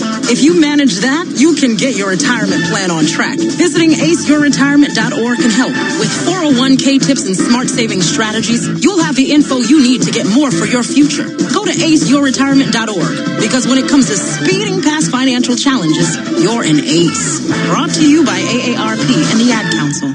In-depth analysis, concise reporting, need-to-know global business news. Around the world and across the markets, Bloomberg connects the dots for decision makers. Stay on top of today's headlines. Follow big breakthroughs in tech. Understand the latest political issues. See how the world's wealthiest are spending their money. Track what's happening in the markets, and much more. Subscribe today to Bloomberg, the global standard for business reporting. Get it all at Bloomberg.com/subscriptions. What if you could keep the top economic experts in a conference room next to your office without having to feed them? Do we need better optics? Do we need some substance? Do CEOs care about ESG? We have seen quite a lot of stimulus pumped into the system already. It's the biggest warning yet about the financial risks of climate change. Now there are more ways to hear us. Bloomberg Radio, the Bloomberg Business, Radio.com and iHeartRadio apps, and at BloombergRadio.com. Bloomberg, the world is listening. Ladies and gentlemen, we have arrived in Philadelphia. Local time is 3:05 p.m. and the temperature is 67 degrees. At this time, you are now free to use your cellular devices. You know that feeling when you get to turn your phone on after the plane lands? You can have that feeling every time you drive. Make sure your cell phone is stowed away whenever you are behind the wheel. Visit StopTextStopWrecks.org. A message brought to you by the National Highway Traffic Safety Administration, Project Yellow Light, and the Ad Council. Business is constantly evolving. Is your financial printer evolving to keep ahead of the curve? At Command Financial, we are redefining financial printing by providing industry-leading expertise, leveraging technology, and honing processes and best practices. Every day, Command helps SEC registrants, as well as members of their working groups, including securities attorneys and investment bankers, prepare, file, and disseminate regulatory and disclosure documents, such as registration statements, M&A documents, and mutual fund prospectuses and reports. Command provides a full range of services to help you effectively complete your deal, meet your disclosure requirements, and achieve your shareholder communications objectives. Visit our website at commandfinancial.com and learn how we're evolving, not only with the times, but also with your business requirements. Command Financial, redefining financial printing. Why is delivering the best client experience a top priority at BNY Mellon's Pershing? Michelle Feinstein, Director of Client Engagement, explains. Today's investors want a financial relationship that's on demand, customized, and leverages the latest digital technology. At BNY Mellon's Pershing, helping advisory firms and broker-dealers create great experiences for their clients is our priority.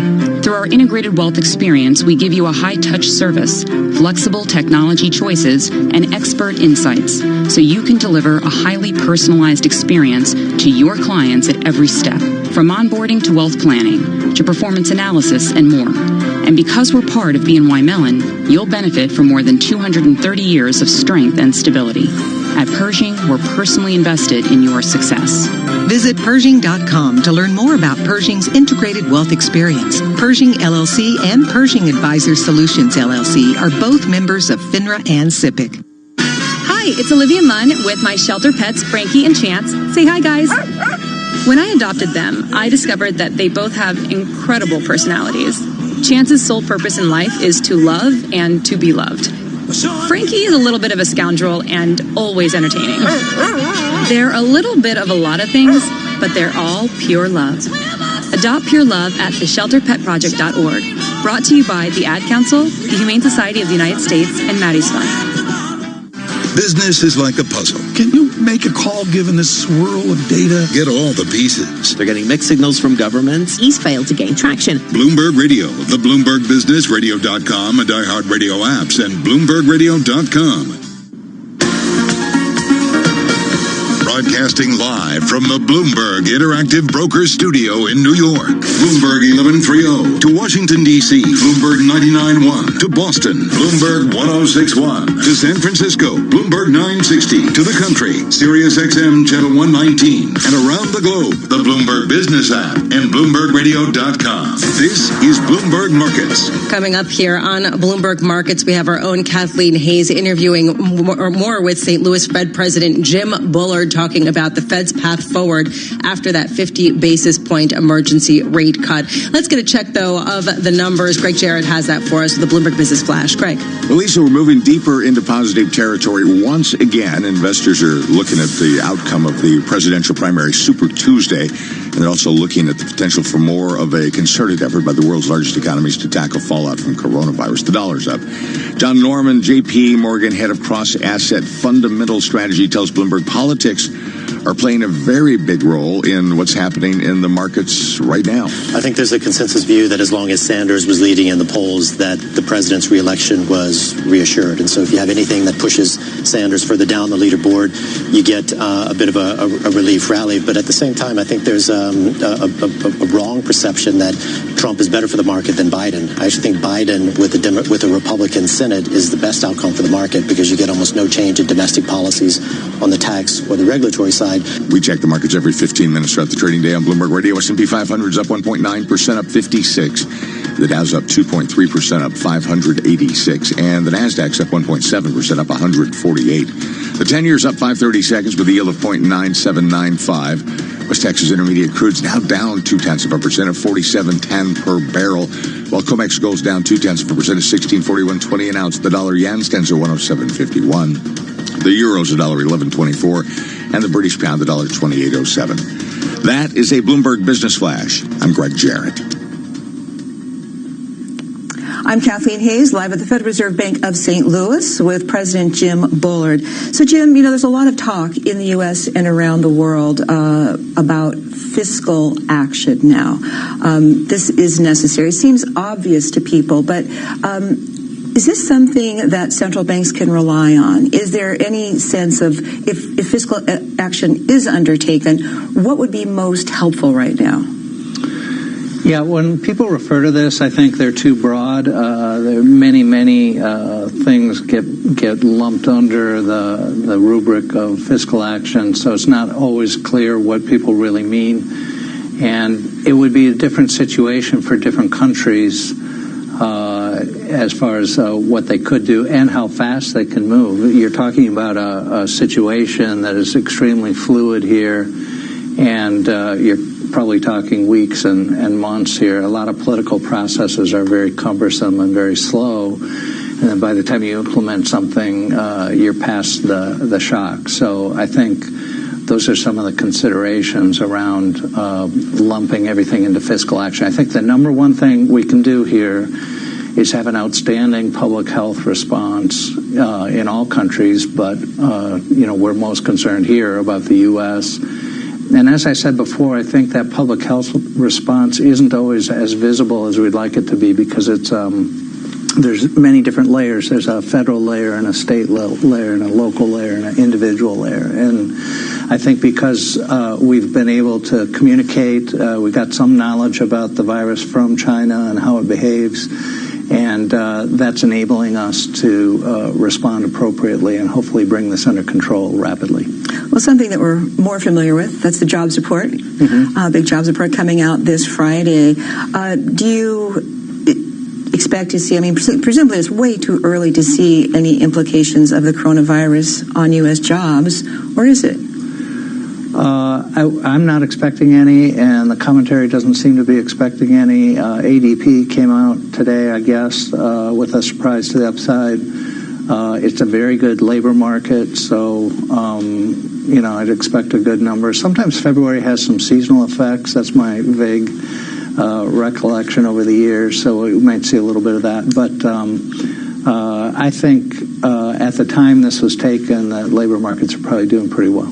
Now, earlier in this conversation, you said that the policy is appropriate now with the 50 basis point rate cut. You got that done, and now you're going to watch the economy. So does that mean when it comes to the economy, it's the same kind of economy watch? You're going to watch jobs. You're going to watch retail sales. Are you going to pay more attention to things like, although I know you guys talk to business people all the time, but corporations are saying about how this is going to affect their sales, affect their outlook as well? I think it's a great time to have the big web of contacts that the Fed has in the U.S. and around the world about what the effects of this virus are going to be on economic outcomes. We understand it's a human tragedy, and I think we always have to keep that in mind. When we're in financial markets, though, we're talking about the financial market effects. And I think you get great pieces of information about some industries, are really hit hard. Some don't see much effect. Others might even do better, depending on where they are. And I think to be able to absorb that and piece that together, that's where we are right now. What would tell you policy is no longer appropriate? Sorry? What would tell you, what indicator, what set of data, what development? Again, stock market development, bond market development, macro data is going to say to the Fed, we thought we had policy right. We thought it was appropriate, but let's say the virus is worsening, and the chances are it will get at least somewhat worse from here as we see more and more cases appearing. What will tell you policy is no longer appropriate? Yeah, I think my baseline is that I am expecting a lot more cases to be uncovered here in the U.S. We're doing a lot more testing. There's a lot more awareness about it. So I expect to see a lot of reports of new cases have been identified. I think it could go either way. You could, that's kind of a high expectation, and then you could see even more cases than the high expectation, or you could see fewer cases. So we just don't know at this point, and that's why we're trying to be flexible. We're trying to take it day by day and see how this comes in and see how good the public health response is in the U.S. Are there any, when we talk about markets and financial stability, are there any banking financial stability issues, bank lending issues that are front and center for you when you look at this new big force that's affecting the economy? We're certainly alert to this and paid a lot of attention to it. I'm not really seeing a lot of that right now, but we do have good radar on this, and we'll be keeping a close eye on this going forward. I'm not really expecting that, but you never know. So you got to be very aware of everything that's going on and repercussions that maybe you didn't think about. But I'm not seeing anything so far. Okay. Well, it just seems like it's sort of it's a new chapter in monetary policy and central banking, isn't it? Something we haven't seen before. Viruses? Yes. You've got Ebola. Well, that's true. What am I saying? H1N1. I guess I'm too H7N9. Okay. So there are cases before. We have looked at those cases. They did fade away. This one maybe is going on longer. Okay. Yeah. We're going to continue with Jim Bullard here at the Federal Reserve Bank of St. Louis, an exclusive interview. I'm Kathleen Hayes, and this is Bloomberg Radio. Thank you so much, Kathleen. Let's right now head to our 99.1 studios in Washington, D.C. Nathan Hager. Nathan. All right, Lisa and Kathleen, thank you. This is the Wednesday morning after Super Tuesday, and the reckoning has begun. Mike Bloomberg is suspending his Democratic presidential campaign and giving his endorsement to the big winner last night, Joe Biden. He also gets with that a large political apparatus across the country in battleground states and data and a mechanism of being able to win independent voters. That is the crux of the argument of Bloomberg's political orbit, is that they will be able to convince independent voters, that they will be able to convince suburban voters to back an alternative to President Donald Trump. That's Bloomberg Chief Washington correspondent Kevin Cirilli. We should mention Michael Bloomberg is the founder and majority owner of Bloomberg LP. That is the parent company of Bloomberg Radio. Los Angeles County, California is declaring a local emergency due to the coronavirus. The county is holding a news conference right now announcing additional cases of the illness that has infected more than 93,000 people and killed about 3,200 around the world. This comes just about an hour after New York Governor Andrew Cuomo announced the number of cases in New York State has jumped from 2 to 6. On Capitol Hill, Dr. Anthony Fauci of the National Institutes of Health is updating lawmakers on the push to begin vaccine tests. I think we'll be in probably about 6 weeks, which, as a matter of fact, will be the fastest that anyone ever has gone from the identification of a sequence into a phase 1 trial of any vaccine that's ever been done. Though a phase 2 trial could take another year to 18 months to complete. Global news 24 hours a day on air and on Quick Take by Bloomberg, powered by more than 2,700 journalists and analysts in more than 120 countries. Message and data rates may apply. T&C and privacy terms can be found at babbel.com/terms. Please don't text and drive. Have you wanted to speak a new language, but you thought it'd be too hard or take too much time? Then try Babbel for free by texting EXPLORE to 64,000. In just 15 minutes a day, you'll be on your way to speaking a new language in just a few weeks. And right now, you can try Babbel for free. Babbel starts out teaching you words and phrases by matching them with pictures. You won't believe how easy the interactive program is. Soon the sentences get a little bigger, and before you know it, you're having simulated conversations voiced by native speakers. And because Babbel is crafted by language experts and uses the spaced repetition method, in just 10 to 15 minutes a day, you'll be speaking the language of your choice with real confidence. With Babbel, you can speak a language. Just text EXPLORE to 64,000 and start your first lesson in the language of your choice for free. Download the Babbel app or text EXPLORE to 64,000 and try it for free. Text EXPLORE to 64,000. Hey y'all, Jeff Foxworthy here.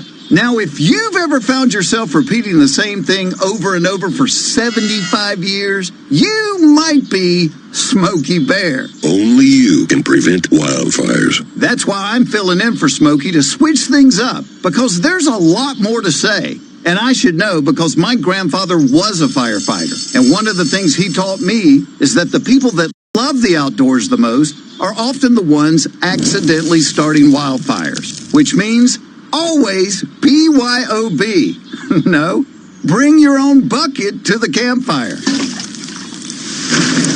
And be extra careful with things like burning yard trimmings. Don't just walk away, or chances are you might be starting a wildfire.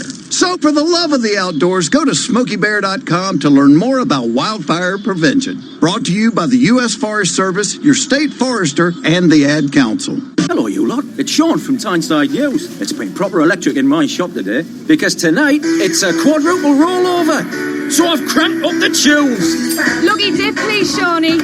You don't want to miss it, like. Lotto. From the National Lottery. Your numbers make amazing happen. Rules and procedures apply. Players must be 16 or over. If you're going to have NHS dental treatment, don't assume you can claim it for free. Not all benefits entitle you to free treatment. And if you claim when you're not entitled, you could face a penalty charge of £100, plus the cost of your treatment. Thankfully, the NHS Eligibility Checker will help you find out if you can claim for free. Then next time you're at the dentist, you'll know exactly which box to tick. Search Check Before You Tick online today.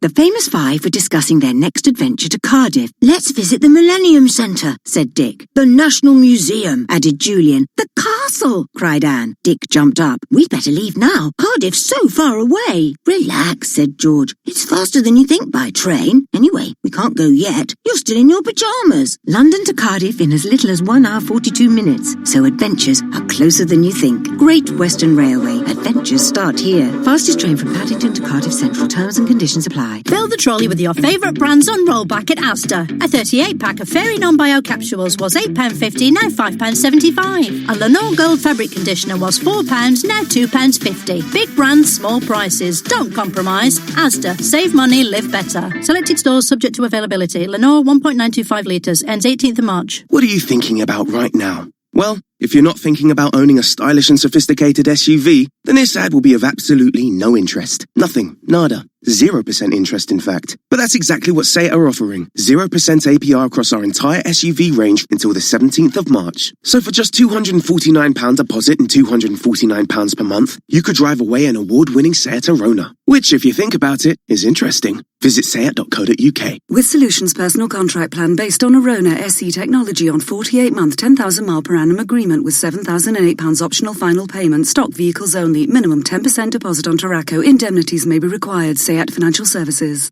The moment you realise that radiator isn't warming up, it's freezing, and half the class are coming for a sleepover. The moment you realise you're covered by British Gas Home Care from £14 a month. That's just 46p a day, including parts and labour. Buy selected home care cover online by the 10th of March and get 1 month free. British Gas, here to solve. Search British Gas Home Care. Conditions apply. Prices vary by postcode. The puck drops.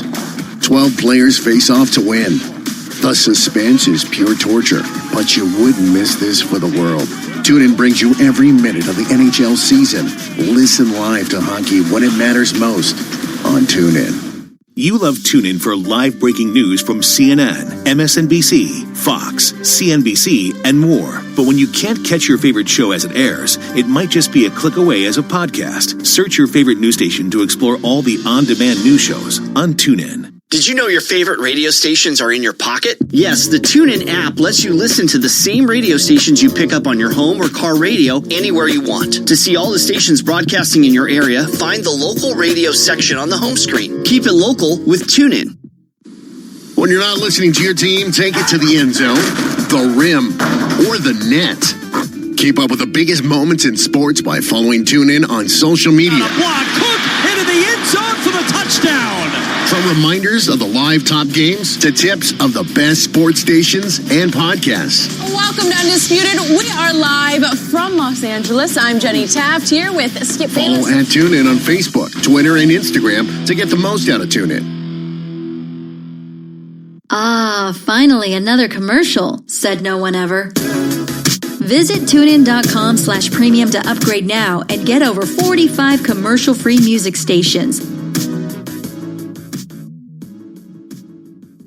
0.9554%. West Texas Intermediate crude's down 0.5% at 46.96 a barrel. With COMEX gold, little changed at 16.4360 an ounce. The dollar yen 107.30. The euro $1.1133, and the British pound $1.2836. That's a Bloomberg Business Flash. I'm Greg Jarrett.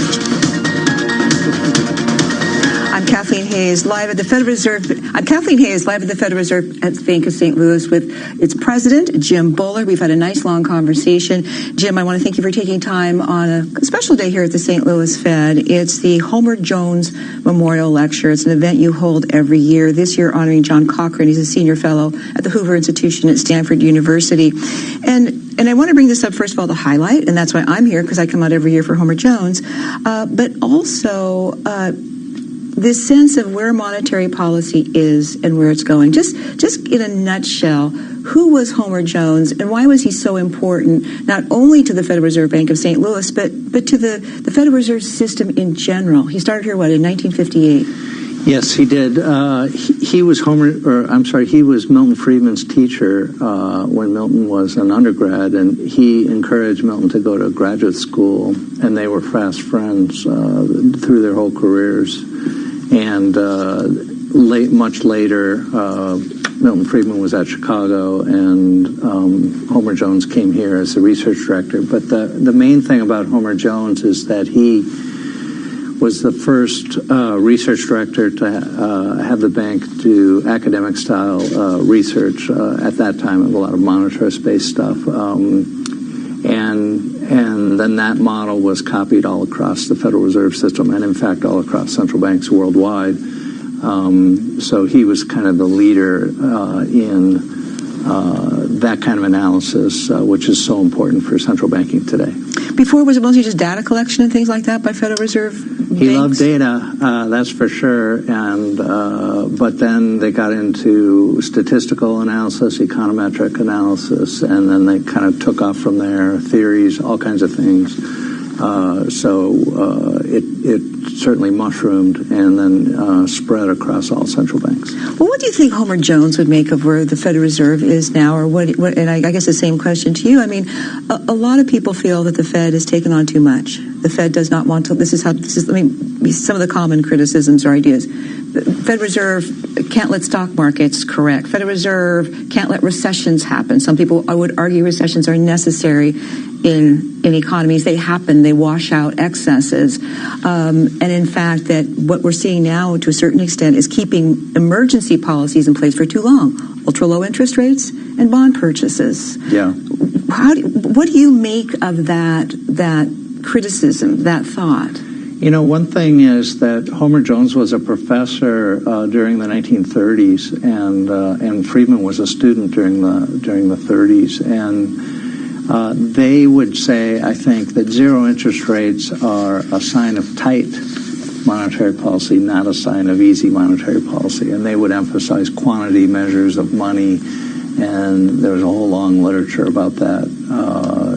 Stemming from that. But their experience coming out of the 30s was that the monetary response had to be thought of in some other way than just interest rates, and that was dominated the debate for decades after that. But what about you? Is the Fed taking on too much? Is the Fed not letting some natural forces work that might be a little bit difficult, but they're part of business cycles? They're part of economic life cycles. Our job is to help mitigate business cycles, not to eradicate business cycles. So there are ups and downs in the economy.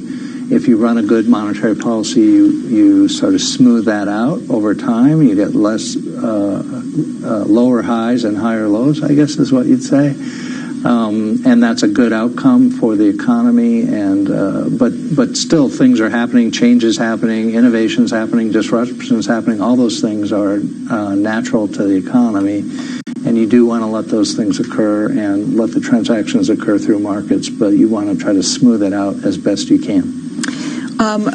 Another question, a little more practical when it comes to the virus is, running a Federal Reserve Bank is not just going to the policy meetings. That's very, I shouldn't say just. I mean, but you manage lots of people. There's a whole side of it that is administrative. And at a time like this, here at the St. Louis Fed, are you too starting to look at, contingency plans? What are we going to do if this? What are we going to do if that? Yeah, we're very serious and very focused on this. We've had quite a long management committee meeting, I guess the day before yesterday on this, and we're very much in tune with tracking the virus day to day and thinking about the appropriate policy response at the bank level and handling up special situations that might come up and sort of a very aware attitude among the management team about what's going on. And we don't want to be asleep as this develops.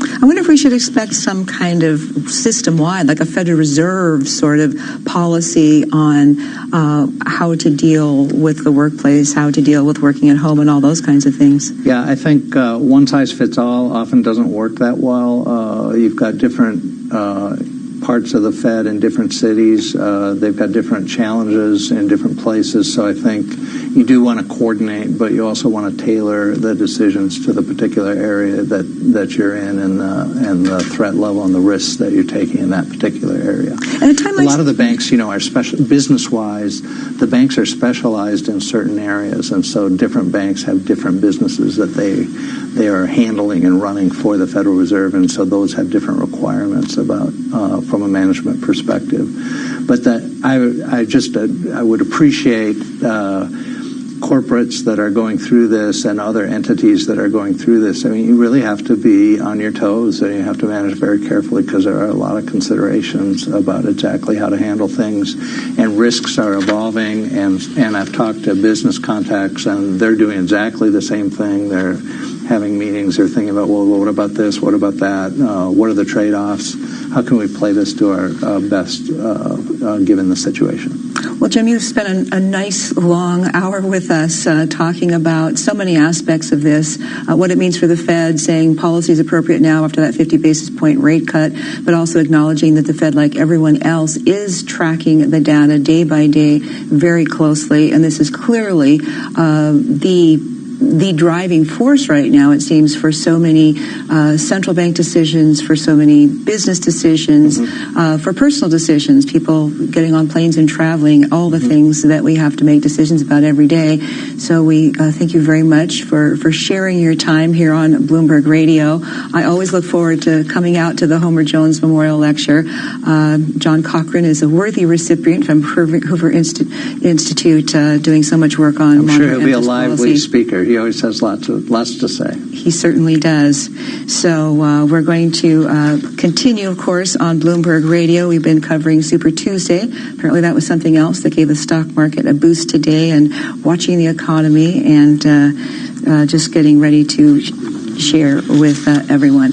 So thank you for joining us today. I'm Kathleen Hayes. This is Bloomberg Radio. Thank you so much, Kathleen. We've been listening to her interview with Jim Bullard. A lot of really interesting headlines where he tries to basically frame the rate cut as taking out insurance, but saying that the U.S. economy still looks pretty good and that his base case for 2020 is the U.S. economy to do quite well, trying to thread that needle between giving stimulus but not stirring a fear trade, which we saw in markets yesterday. We have stocks up. This is Bloomberg Markets. In addition to Bloomberg Radio, you can catch the latest news and biggest newsmakers on Bloomberg Television. Look for us on DirecTV Channel 353 or check your local listings. Interconnect here. Let's start with the national security implications of this. Balance of Power with David Weston. What could the United States do to help? Weekdays at noon Eastern on Bloomberg Radio. Whatever job you're searching for, you can find it on LinkedIn. First jobs, flexible jobs, work from home on a Friday jobs, advertising jobs, accounting jobs, HR, PR, even ER jobs, Soho jobs, Shoreditch jobs. Keep me away from the central line jobs. Banking jobs, building jobs, never ever boring jobs. Small jobs, big jobs, lunch in Borough Market jobs, or even voiceover jobs, which is how I ended up recording this ad. Search millions of jobs on LinkedIn and find one meant for you. This one shouldn't take long. Of course, if it had a cover, I might not be bothered. Can't see what's under there. And then they'd have chained the back wheel. It would have taken me much longer, especially if the chain's off the ground. Makes it harder to cut. This one doesn't even have a lock on the front. So, in the time I've been talking to you, I've nicked it. On average, in London, a scooter or motorbike is stolen every hour. Make sure it's not yours. Lock your chain the rear wheel and cover to make it harder to steal. Lock, chain, cover. The Met Police. Discover Cork with Aer Lingus when you fly from London from $55.99 each way as part of a return trip. Experience this vibrant city and head to the coast for authentic Irish seafood and stunning scenery. Smart enjoys a short break in Ireland. Smart flies Aer Lingus. Book now at aerlingus.com. Offer subject to conditions and availability. Matt Letizia, what did you make of that performance today? Well, it really was a game of two halves, to be honest, Jeff. Leicester came out in the first half really... Letiz? What's up, Jeff? Run for it! What the... Move over, football. Cheltenham coming through. And Sky Bet are on the charge. With money back as actual cash, up to £10 if you lose on the first race of the festival. Sky Bet. That's betting better. Applies to first bet on first race at Cheltenham on losing singles and win part of each way singles only. Money back as cash, free bet stakes excluded, eligibility restrictions, T's and C's apply. 18 plus, begambleaware.org. Fill the trolley with your favourite brands on rollback at Asda. A 38-pack of Fairy Non-Bio capsules was £8.50, now £5.75. A Lenore Gold fabric conditioner was £4, now £2.50. Big brands, small prices. Don't compromise. Asda. Save money, live better. Selected stores subject to availability. Lenore 1.925 litres, ends 18th of March. Financial capital of the world, 24 hours a day at Bloomberg.com, on the Bloomberg Business app, and on Quick Take by Bloomberg. This is Bloomberg Radio.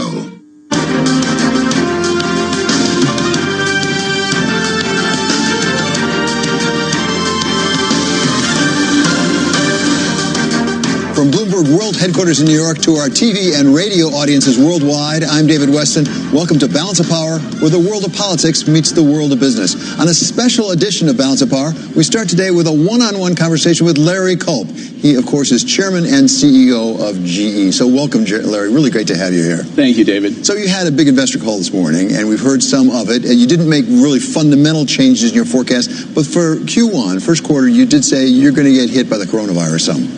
We did. What we took the opportunity to do this morning, David, is bring the entire leadership team in and to really flesh out our framework for 2020 that we hinted at the end of January during our fourth quarter earnings call. Good opportunity for investors to hear from the entire team with respect to how we're approaching 2020.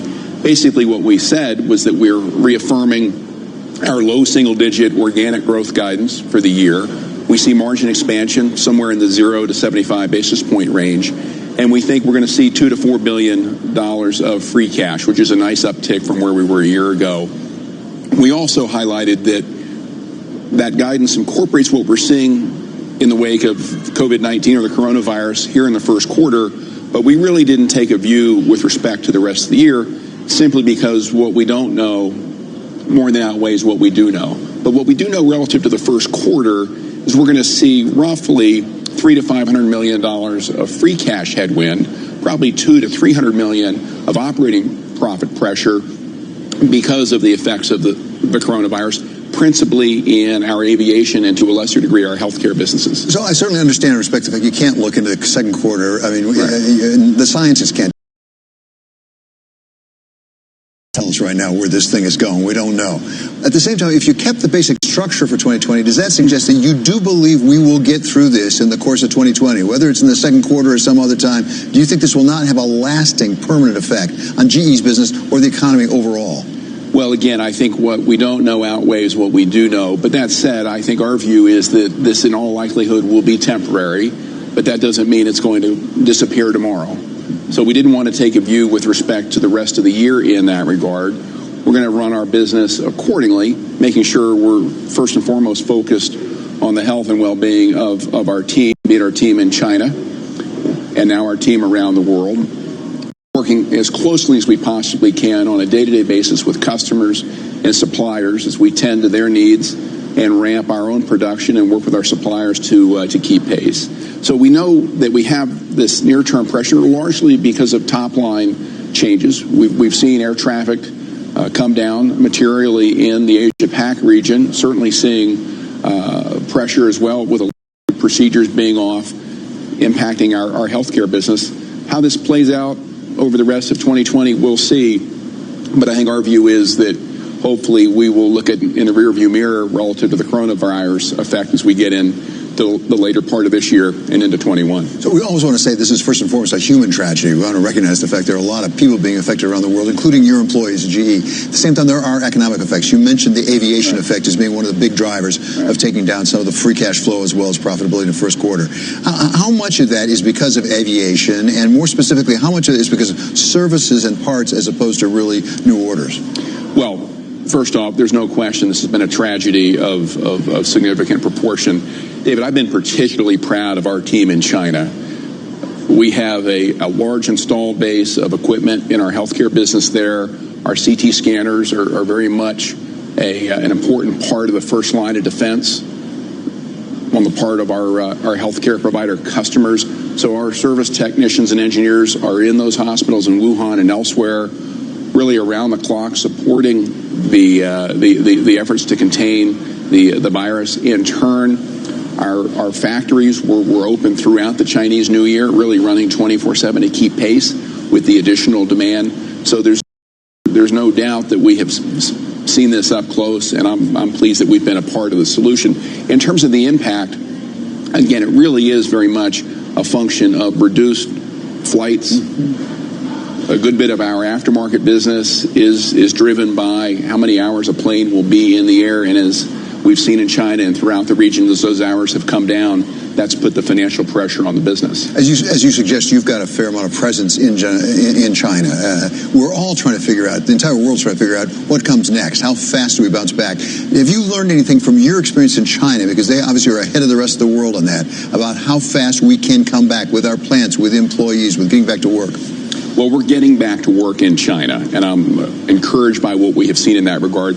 We have 18,000 people in China. All of our major businesses have significant manufacturing footprints there. With the exception of a handful of facilities that we have in Wuhan, we're open for business. Now, that doesn't mean we are at full capacity at this point, but as people are coming back to work, we are ramping, and I think on average our facilities are at 75 to 80%, depending on the day, of required staffing. So that's an important factor for us, as is the improvement in the return to work on the part of our suppliers. We are seeing a big effect in the markets, including with the Fed cutting 50 basis points, which really has driven, for example, we've got yields on the 10-year down below 1 now, as a practical matter.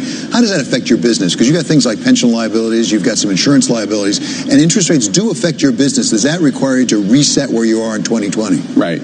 Well, we didn't reset today, again, mindful that we don't know a lot of how things will play out during the course of the year. I think with respect to our business, with $405 billion of backlog, being a long cycle business tied to key infrastructure in aviation, healthcare, and energy, we feel good about the bedrock of the business in that regard. But we do know that the rate activity here of late in particular will put some pressure on us over time. Our pension obligations, probably where we see, David, the most direct impact. For every 25 basis points of pressure, our pension obligation increases $2.3 billion. Now, that's not something we mark every day, of course. That's an annual adjustment that we make. So let's see how the rest of the year plays out. But as we think about the deleveraging and the dramatic progress that we made during the course of last year to bring leverage down both on our industrial balance sheet and at GE Capital, we're poised to continue that progress, mindful that the rate action could be a variable as we play through the rest of the year. Tell us about power. That's been a challenge you took head on when you went to General Electric. You took it head on. Where are you in power? Because you report you lost some in 2019. You say it's going to be better, but probably still negative 2020. 21, you actually are projecting you're going to make some money. We did, and I think this morning both Scott Stracek and Russell Stokes, the two CEOs who look after our power business, did a really nice job talking about what they're doing operationally to drive better performance, not only in terms of safety and quality and delivery for our customers, but how that reads through to investors in terms of our financial performance. There's no question that what we're doing is taking a more disciplined approach to underwriting new transactions. We are executing in the field, both in terms of new equipment installation and the service of that equipment in a more disciplined, more rigorous way. That's good for customers. That's good for investors. And that's coupled with really the runoff of a number of what we call inheritance taxes. We had about $1.7 billion of cash out for last year that we expect to trickle down over the next several years and basically reach a immaterial level by 2023. That really sets the stage for us to have positive cash flow in power and high single-digit margins as we outlined this morning. How confident are you in that positive number in 2021? And for that matter, let me push it further. Is there any chance you could slip over into positive even in this year?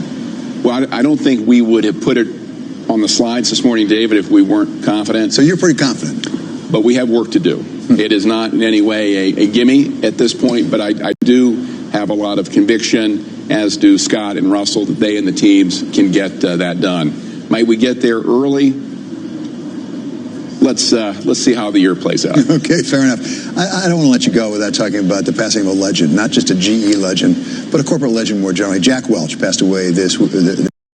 Give us a sense, as you've taken over GE, how much of Jack Welch's legacy remains at GE even today with all the changes that have happened? Right. Well, David, it was a sad morning for us in Boston, no doubt, on Monday when we heard the news. Clearly, Jack is a presence not only at our company, but really the world over that I think few could rival. Our condolences are out to Susie and the family, of course. The service will be here in New York tomorrow. I think Jack, and you're talking to a huge Jack Welch fan from way back, right? I think Jack's legacy here will go on for decades. His focus on talent, the way he pushed our company to globalize, his emphasis on not only manufacturing new equipment, but servicing it and using that to get close to the customer. And those are really the hallmarks of GE in many respects today, just as they were in his time. So as we move forward, I think the GE team today is very committed to making sure we honor Jack and his legacy with better performance over the next many years. Larry, thank you so very much for spending time with us today. Really appreciate it. That's Larry Culp. He is GE CEO and Chairman. And now it's time to get a check on the markets, and for that we turn to Abigail Doolittle. Abigail? Thanks so much, David. And we are looking at a bullish rebound for stocks after yesterday's sell-off induced by that emergency cut by the Federal Reserve of 50 basis points. And interesting today, we have pretty strong economic data here in the U.S. Mortgage applications last week rose in a big way, I believe up more than 20%. So low rates should even help that more. The ISM services was strong. So you can see stocks are higher. The S&P 500 up 1.8% off of the highs, but nonetheless a nice gain. The Dow Transport's up a little bit less, up about 0.5%, but again, a bullish feel for stocks. Interestingly, though, if you take a look at crude oil, down 0.9%, so a divergence there between risk assets, that suggests that there could be more volatility ahead. Plus, we have bonds rallying once again. Take a look at that. Really extraordinary. The 10-year yield trading at 96 basis points. Who knew? As for the S&P 500 and the technicals, really in a battleground spot right now. If we go into the Bloomberg terminal and take a look at a chart of the 50-day moving average and the 200-day moving average, we are going to see that the S&P 500 wrestling with that 200-day moving average, moving above and below it. It's unclear whether that will prove to be a V-bottom or bearish congestion. There are some signs it may be bearish congestion more so, but wait to see. 3,000 is really a key level. Bearish also is the fact that the 50-day moving average, that near-term momentum rounding down down, telling you that the near term, despite today's rally, is controlled by the bears. And then finally, David, a real bright spot on the day having to do with Super Tuesday and Joe Biden's momentum. Take a look at this. The S&P 500 healthcare index up 3.5%. The providers services index, though, up 7.5% at the highs, the best day since 2008. It still may very well be. And behind some of that strength, Anthem and Cigna Healthcare really getting a boost on the idea that Joe Biden may get the Democratic nomination over Bernie Sanders, who, of course, is supporting Medicare for all. Traders who invest in healthcare liking that on the day, David. Okay, thanks so much to Abigail Doolittle. And we're going to talk a little bit about that because coming up, we're going to talk about the Biden bounce. The former vice president surprises the naysayers on Super Tuesday and gains the backing of a former rival with deep pockets. That's coming up next. This is Balance of Power on Bloomberg Television and on radio.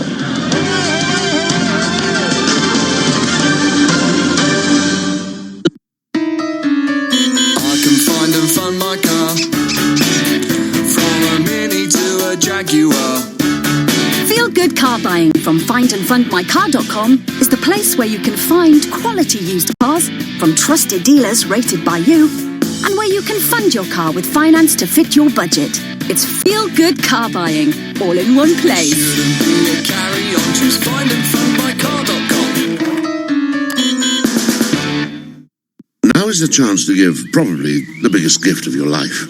If you're 55 or over, visit freewillsmonth.net. A group of charities have all paid for a limited number of wills for people like us. It costs nothing, and a qualified solicitor will write your will. Choose to leave a valuable gift that lets charities continue to care for the sick and vulnerable, fund groundbreaking research, and provide a wide range of vital public services. freewillsmonth.net. Hello, you lot. It's Sean from Tyneside News. It's been proper electric in my shop today because tonight it's a quadruple rollover. So I've cranked up the tunes. Loggy dip, please, Shawnee. You don't want to miss it, like. Lotto from the National Lottery. Your numbers make amazing happen. Rules and procedures apply. Players must be 16 or over.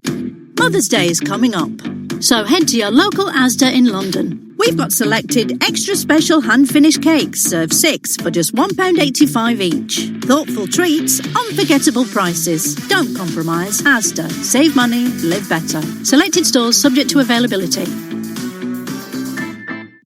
This one shouldn't take long. Of course, if it had a cover, I might not be bothered. Can't see what's under there. And they'd have chained the back wheel. It would have taken me much longer, especially if the chain's off the ground. Makes it harder to cut. This one doesn't even have a lock on the front. So, in the time I've been talking to you, I've nicked it. On average, in London, a scooter or motorbike is stolen every hour. Make sure it's not yours. Lock your bike, chain the rear wheel, and cover to make it harder to steal. Lock, chain, cover. The Met Police. A change is coming. Millions of people across the UK are realising that if their broadband's out of contract, they could be out of pocket. So it's time to switch and save with Vodafone Superfast Broadband for £21.95 a month. Join the Great British Broadband Switch today. The future's exciting. Ready? Vodafone. 18-month contract subject to credit check. Superfast 1, 73% of customers receive sync speeds above 35 megabits per second. Source Ofcom fairer pricing. Price may change during your contract. See vodafone.co.uk/broadband. Stace, are you ready yet? Have you seen the Butlins lineup? I was born ready. We're going big tonight. Raxu, then Brainiac live. Those experiments will blow the boys' socks off. They're wearing flip-flops, Joe, not socks. Oh, dance shoes tomorrow, though, for the Diversity Dance Academy. I am going to throw some shapes. Are you sure about that? Well, it's a lot easier when you're not on ice. Well, if anyone could teach you to dance, it's going to be Diversity. Come on, we're going to be late. For an exciting family break to Butlins this Easter, book online now. Are you ready to Butlins? Shh, whisper it. This LG Turbo Wash with AI Direct Drive will soon be your strong, silent hero. One of the UK's quietest and quickest washing machines, it uses a jet spray to cut your washing time to under an hour. More convenience, less hassle.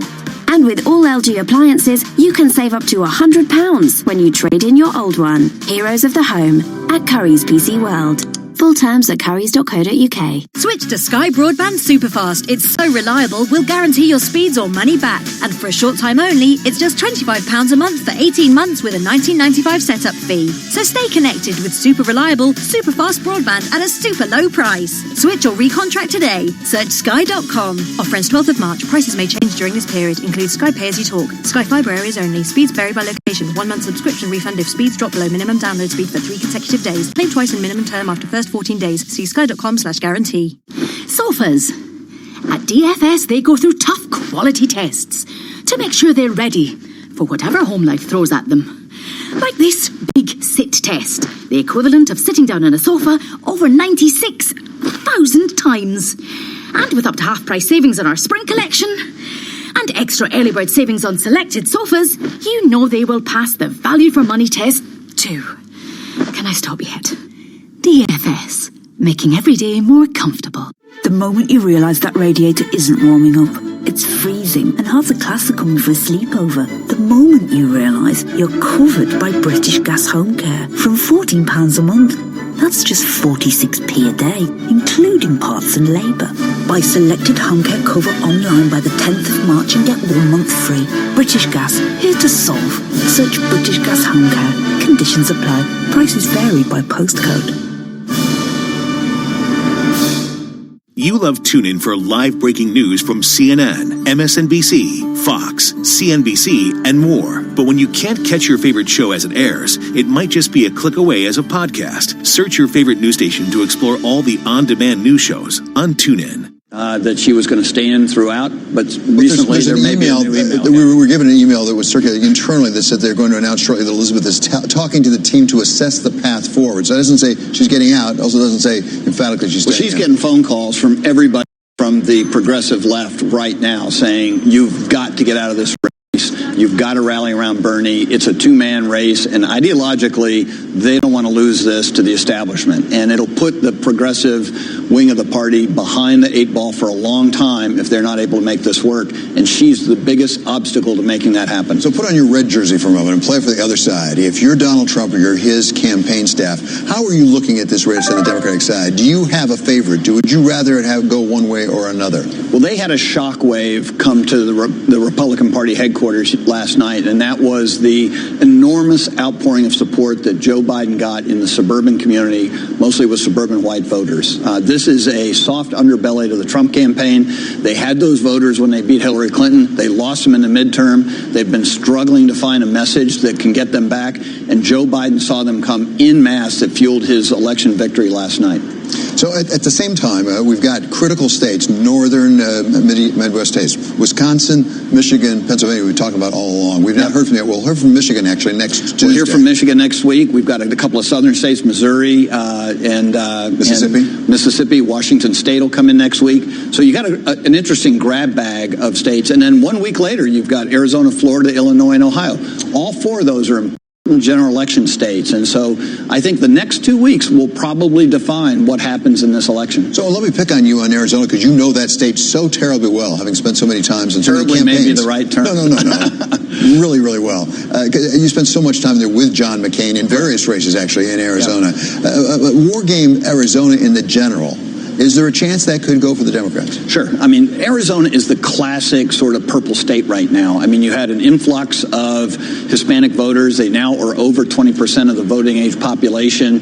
You've had a moderate strain of the Democratic Party start to win elections. Kristen Sinema in the United States Senate is a great example of that.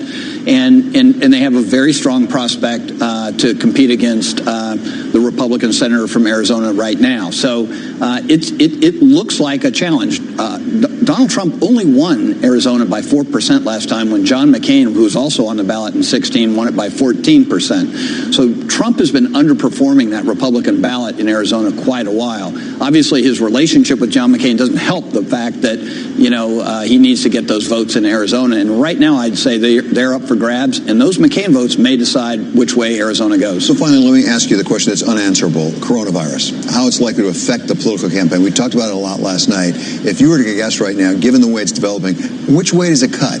For Trump, against Trump, for Bernie, against Bernie, for Biden, against Biden? Well, right now, there's a mechanical piece to it, right? We were worried that it might somehow affect turnout last night. And so did people stay at home instead of go out to vote? It doesn't look like it did. It didn't. There was record turnout in many of these states that we saw last night. So actually, it was a good news item for Democrats where they saw real intensity behind their voting bloc. Donald Trump has probably one great weakness as a president, and that is his lack of empathy, right? I mean, he does a lot of things right. He shows a lot of strength, but as good as his strength is when it comes to dealing with allies and enemies, his lack of empathy hurts him in dealing with his own population. And so what the coronavirus presents to him is a real dilemma, right? Is that, it plays to his weakness, and he's trying to figure out, I can solve this problem. And it's not necessarily a solvable problem, it's a manageable problem. Well, I wonder if it may be a weakness not to recognize there's a weakness, because you want a president who exudes some confidence and we're going to be okay. At the same time, you want one who really understands the scope of the problem. And we have President Trump and some of his people around him saying, we don't think there's a real problem for the economy at all. We're going to be fine. We don't need to worry about fiscal stimulus, any of that sort of stuff. Could that come back and bite him if, in fact, it turns out we need help like that? Sure. I mean, look, last week was arguably the worst week that Donald Trump has had in his presidency as far as the economy goes in general, and it's all informed by the coronavirus. So unless you get to the heart of it, how do you manage a big public health crisis in the United States and around the world? Because we play a role in ensuring that these things don't get out of control. You're going to leave yourself vulnerable. Remember what George Bush went through during Katrina. It was his moment, and he left office a very unpopular president, by and large, because he could not understand and empathize with the people who were subject to those kinds of natural disasters. Really important point. Okay, thank you so very much to Bloomberg contributor Rick Davis, right here with me in New York. And a headline just crossing the terminal, it's a red headline, that Italy is going to close its schools until March 15th due to the coronavirus outbreak. That is coming from Italy's education minister, a big development on coronavirus. And we're going to talk with the managing director of the IMF, Kristalina Georgieva, about the fund's increasingly pessimistic outlook on the coronavirus. This is Balance of Power on Bloomberg Television and on radio. Why do hedge funds and other alternative managers rely on Pershing for a highly personalized experience? Mark Alderati, a managing director at BNY Mellon's Pershing and head of Prime Services, explains. In today's fast-paced environment, where the only constants are change and volatility, you need a prime broker who's both steady and agile, focused on supporting your needs so that you can focus on growing your business and producing results. Exceptional client service and advocating for our clients is at the core of what we do. Our award-winning high-touch team is just one of the benefits of working with BNY Mellon. We help alternative investment managers create great experiences for their clients. Whether it's customized financing, securities lending solutions, platform access, or outsourced trading, BNY Mellon's Pershing is a prime broker who's committed to this business and dedicated to meeting your evolving demands. To learn more about the unique and industry-leading solutions for hedge funds and other alternative managers, visit Pershing.com. Pershing, LLC. Member FINRA, NYSE, SIPC. Not completing high school is more of a social thing than it was an academic thing. Even though all these years have passed, I still had that longing to have my diploma. At age 30, Carissa finished her high school diploma. If you're even considering getting your high school diploma, you can do it. No one gets a diploma alone. If you're thinking of finishing your high school diploma, you have help. Find free adult education classes near you at finishyourdiploma.org. That's finishyourdiploma.org. Brought to you by the Dollar General Literacy Foundation and the Ad Council. Our relationship with Asia is simple. Find the most experienced journalists. These countries will need each other more and more in the future. Let them gather the best data and experts. Let's get to Singapore now and our guest. Then bring everything they find straight to you. Let's talk about where you are. There's quite a lot of headwinds there too. Actually, it's not simple. It's just better. Bloomberg Daybreak Asia, tonight at 6 Eastern on Bloomberg Radio, the Bloomberg Business app, and BloombergRadio.com. Bloomberg, the world is listening.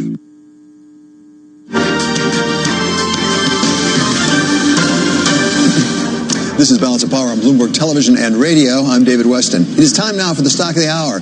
Health insurance stocks are leading the S&P today after Joe Biden's strong Super Tuesday performance. United Health is among the best performers, rallying about 9% and heading for its best day since 2009. And Kayla Lyons, of course, is here to tell us about it. Yeah, so going with United Health here, but I literally could have picked any health insurance stock. They're the top 5 performers in the S&P 500 today. Some of them, like Anthem, actually moving double digits. And it's really all about Joe Biden. This surprise comeback he posed on Super Tuesday, kind of implying to the market that the odds of Bernie Sanders becoming the nominee and thus his Medicare for All plan being a real threat to these private insurers maybe are a lot lower. Actually, when you look at it on a chart, you can track the odds of either Bernie Sanders or Elizabeth Warren winning the nomination. When they were high, these stocks were down, and they were down hard. Now that those odds implied by the market are much lower, around 20%, these stocks are surging. So you're really seeing it make a difference. And of course, it's not just the absence of Medicare for all, the progressive policies. It's what Joe Biden's policy actually is, because of course he is the vice president of Obama. He is for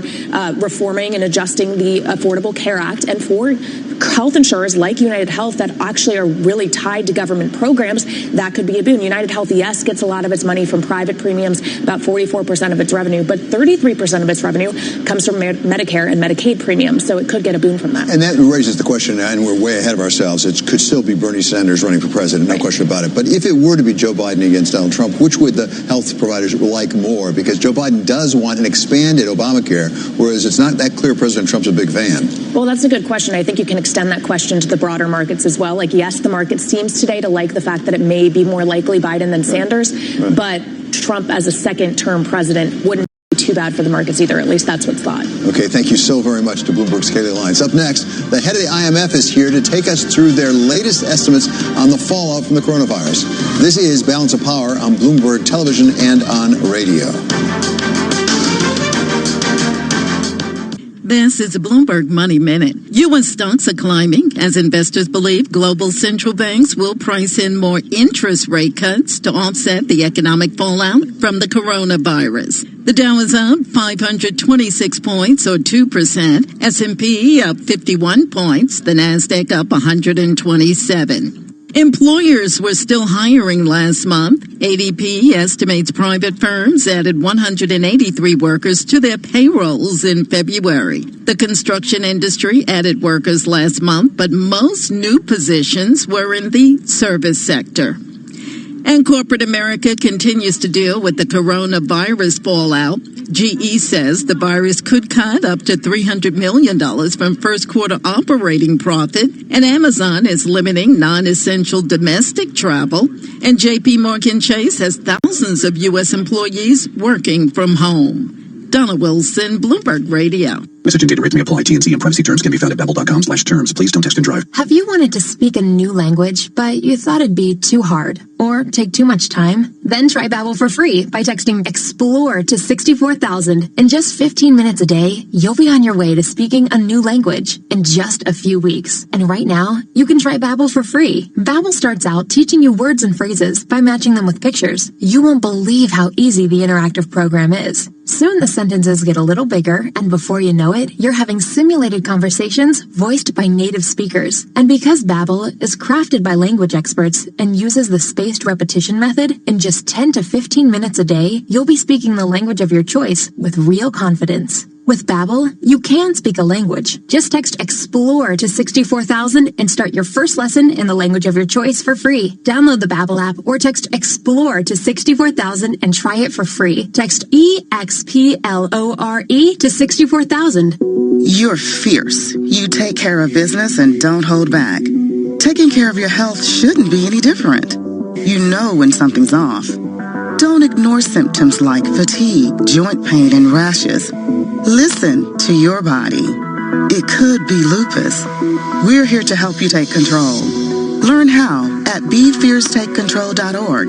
Brought to you by the Lupus Foundation of America and the Centers for Disease Control and Prevention. Revisions, return policies. There are so many ways to redo a decision. What are the ramifications if she crumbles or doesn't crumble? Do they have any path other than the courts? Except here, we have to get it right the first time. We always talk about the losers in a trade war. Are there winners? So that you can too. How does your modeling have to pivot to reflect a different scenario? Bloomberg Radio, the Bloomberg Business, Radio.com, and iHeartRadio apps, and BloombergRadio.com. Bloomberg, the world is listening.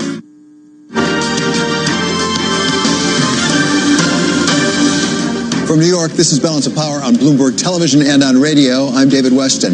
As we just reported, Italy will close its schools until March 15th because of the coronavirus outbreak. That's according to Italy's education minister. This comes after the International Monetary Fund held a news conference earlier today on its projections of possible economic fallout from the spreading coronavirus, saying that outcomes remain very uncertain, but it has seen what it calls a, quote, shift to a more adverse scenario for the global economy. We welcome now the managing director of the IMF. She is Dr. Kristalina Georgieva, and she's coming to us today from IMF headquarters in Washington. So, Dr. Georgieva, thank you so much for being with us. Give us a sense of what you are seeing that does cause you more concern than perhaps you had even a week ago. What we are seeing is, unfortunately, we have moved to a more adverse scenario with the coronavirus spreading now in 75 countries, and the impact of the virus already being felt in the economy. We do expect that growth this year under any scenario would be below the level of last year. But as you said, there is a great deal of uncertainty about the longevity of the outbreak, and therefore we find it somewhat difficult to predict whether it would be a first, maximum second quarter impact, or it may spread a little further in 2020. So, Dr. Georgieva, as I understand it, besides the news conference this morning, you also had a conference call with the 24 top central bankers and finance ministers. That includes, for example, Stephen Mnuchin, the Secretary of Treasury, Mark Carney from the Bank of England, and we had Madame Lagarde as well. What was the tone on that call, if you can describe it? Very serious commitment to take actions in a coordinated manner. We heard from Secretary Mnuchin a strong emphasis on action, and that has resonated across from everyone. What was particularly important is that both central bank governors and finance ministers have shifted their attention to what can be done. And we prioritized actually collectively with a great degree of consistency, first, funding health systems to protect lives and well-being of people. Second, fiscal measures that are well targeted to ease the pain on most affected businesses and households. Third, a great deal of attention on liquidity, that we don't end up with a credit crunch, and also confidence that the financial system, having been built after the financial crisis, is actually strong. My take from the call is also that in China, the governor of People's Bank of China, Yi Gang, gave us some good news of production in China stepping up to 60%, and expectations in the next week to go further 90%, obviously with the objective of full recovery. So talk about that quite specifically, because obviously the entire world wants to find out as fast as possible where this is going to lead. How much worse is it going to get? How fast is it going to bounce back?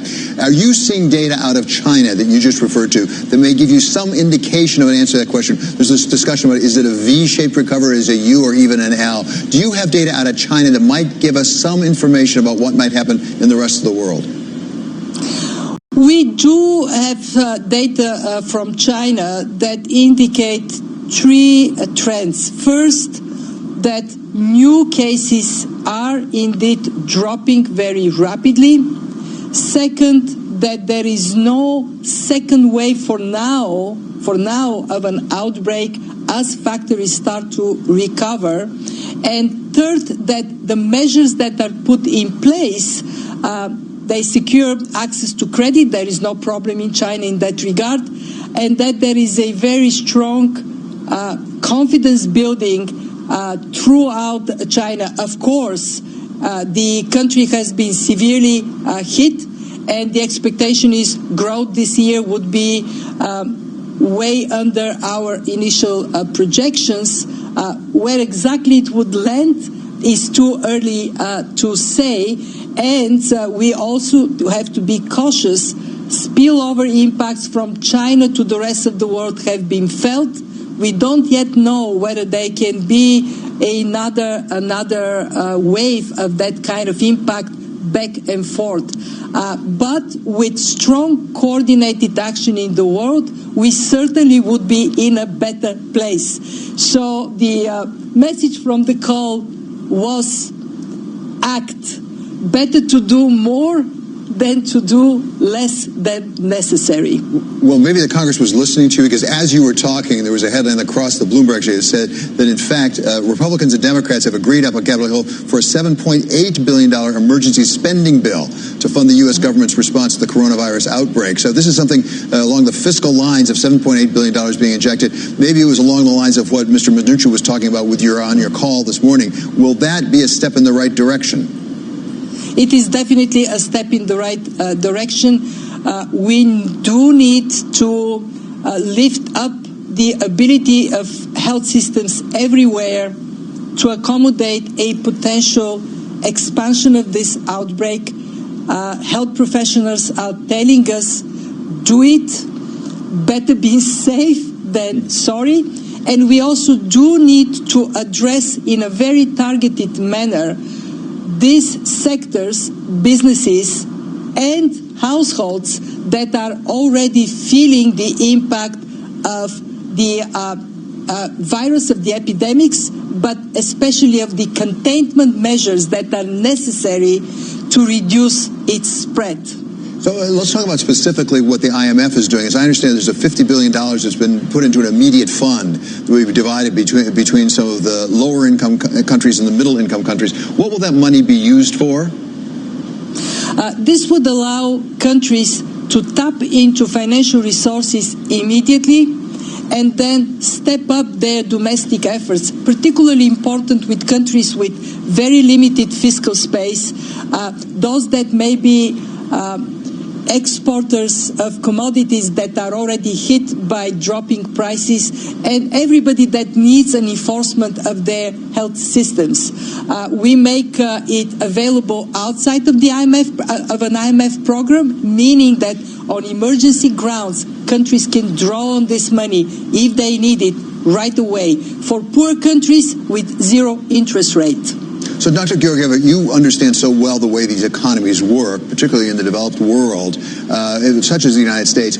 Are you concerned in particular about the small and medium enterprises? Because that's one of the things we're hearing right now, that when it comes to fiscal support, whether it's loans or outright grants, some of the things we have to be concerned about are some of the small companies, the small people who employ just a few employees. You might have people who have to stay home because their children are kept out of school, like we just talked about Italy, things like that. Should some of these fiscal resources be directed specifically at the SMEs?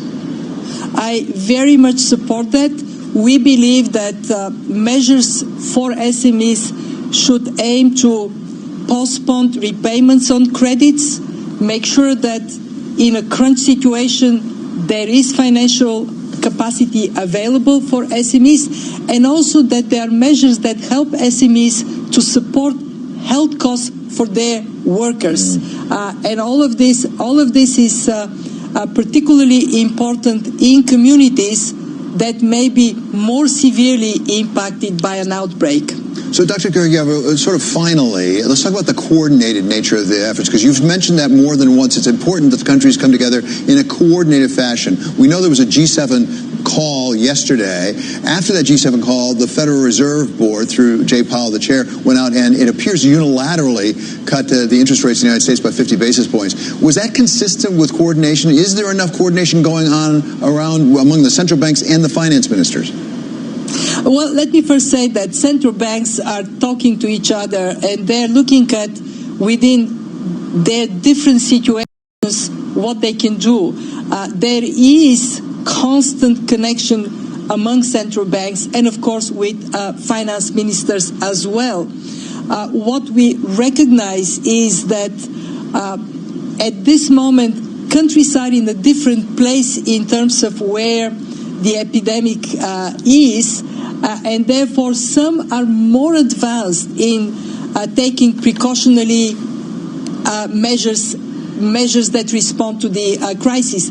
What we want to see is us to serve as a transmission line of experience to accelerate good practice in response to the crisis, and also to make sure that we are bringing countries together on a very critical topic. We actually propose to build a global coordinating mechanism, so funding made available to buy medical supplies is coordinated with ratcheting up production of these medical supplies to make sure that we actually can act in a timely manner. Dr. Georgieva, thank you so very much for your time today. That is Kristalina Georgieva, the International Monetary Fund Managing Director. And now let's get from Bloomberg First Word News, and for that we turn to Mark Crumpton. David, Michael Bloomberg ended his presidential campaign today. He spent more than $500 million, but failed to persuade Democratic voters he was the best choice to defeat President Trump. Bloomberg says he's endorsing Joe Biden.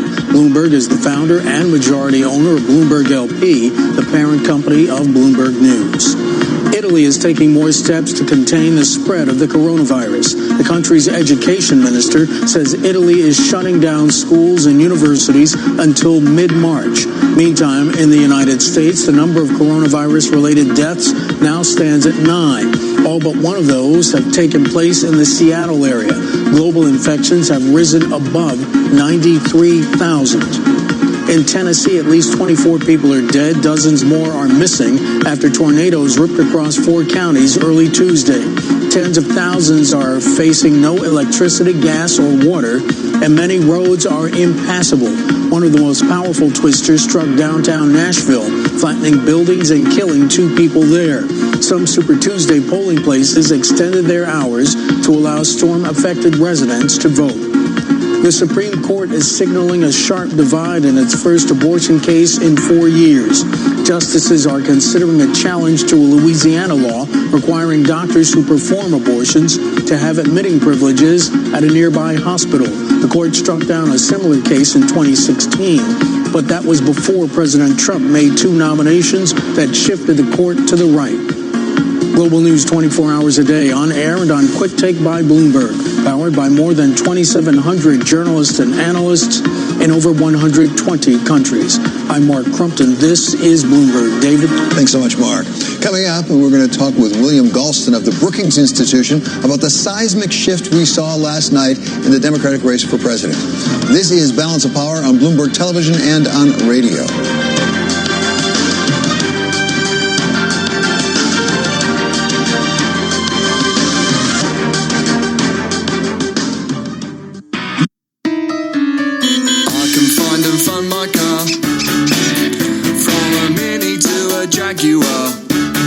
Feel-good car buying from findandfundmycar.com is the place where you can find quality used cars from trusted dealers rated by you, and where you can fund your car with finance to fit your budget. It's feel-good car buying, all in one place. Shouldn't be a carry on, choose findandfundmycar.com. Now is the chance to give probably the biggest gift of your life. If you're 55 or over, visit freewillsmonth.net. A group of charities have all paid for a limited number of wills for people like us. It costs nothing, and a qualified solicitor will write your will. Choose to leave a valuable gift that lets charities continue to care for the sick and vulnerable, fund groundbreaking research, and provide a wide range of vital public services. freewillsmonth.net. Hello, you lot. It's Sean from Tyneside News. It's been proper electric in my shop today, because tonight it's a quadruple rollover.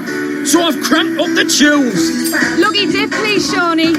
You don't want to miss it, like. Lotto from the National Lottery. Your numbers make amazing happen. Rules and procedures apply. Players must be 16 or over. Mother's Day is coming up, so head to your local Asda in London. We've got mummy mugs for just £1. Thoughtful gifts, unforgettable prices. Don't compromise. Asda. Save money, live better. Selected stores subject to availability. Offer ends 22nd of March. This one shouldn't take long. Of course, if it had a cover, I might not be bothered. Can't see what's under there. And they'd have chained the back wheel. It would have taken me much longer, especially if the chain's off the ground. Makes it harder to cut. This one doesn't even have a lock on the front. So, in the time I've been talking to you, I've nicked it. On average, in London, a scooter or motorbike is stolen every hour. Make sure it's not yours. Lock your bike, chain the rear wheel, and cover to make it harder to steal. Lock, chain, cover. The Met Police. A change is coming. Millions of people across the UK are realising that if their broadband's out of contract, they could be out of pocket. So it's time to switch and save with Vodafone Superfast Broadband for £21.95 a month. Join the Great British Broadband Switch today. The future's exciting. Ready? Vodafone. 18-month contract subject to credit check. Superfast 1, 73% of customers receive sync speeds above 35 megabits per second. Source Ofcom fairer pricing. Price may change during your contract. See vodafone.co.uk/broadband. This ad is made from 100% recycled commercials. Just like Smart Water's all new bottles are made from 100% recycled plastic. What's that number again? 100%.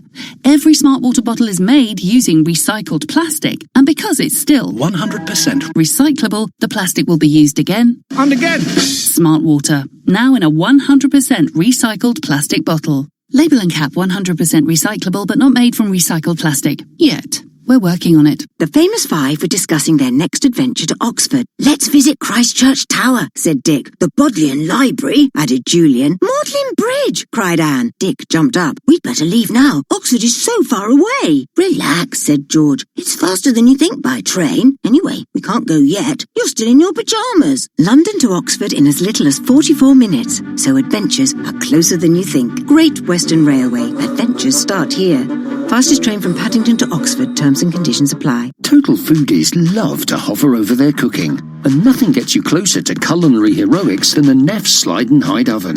The oven door slides away, bringing you face to face with the joint you're basting or the dessert you're baking. And pyrolytic cleaning keeps your oven spotless, while you add your own 5-star touches. You also get a 1 in 10 chance of winning £500 when you buy any Neff Easy Clean oven.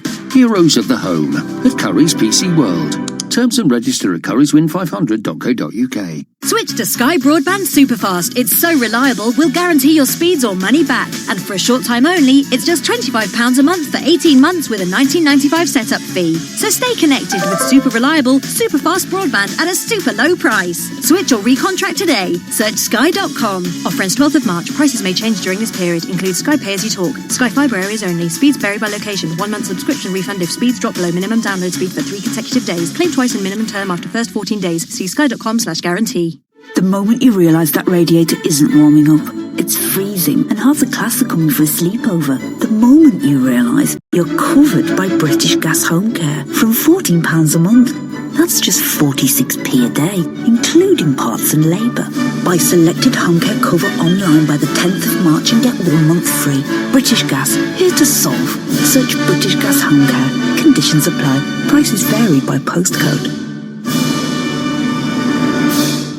Are you curious what others are listening to on TuneIn? Head to the trending section under Browse to see the most popular stations and podcasts among TuneIn listeners right now. Check it out. You might just discover something new for yourself. This up.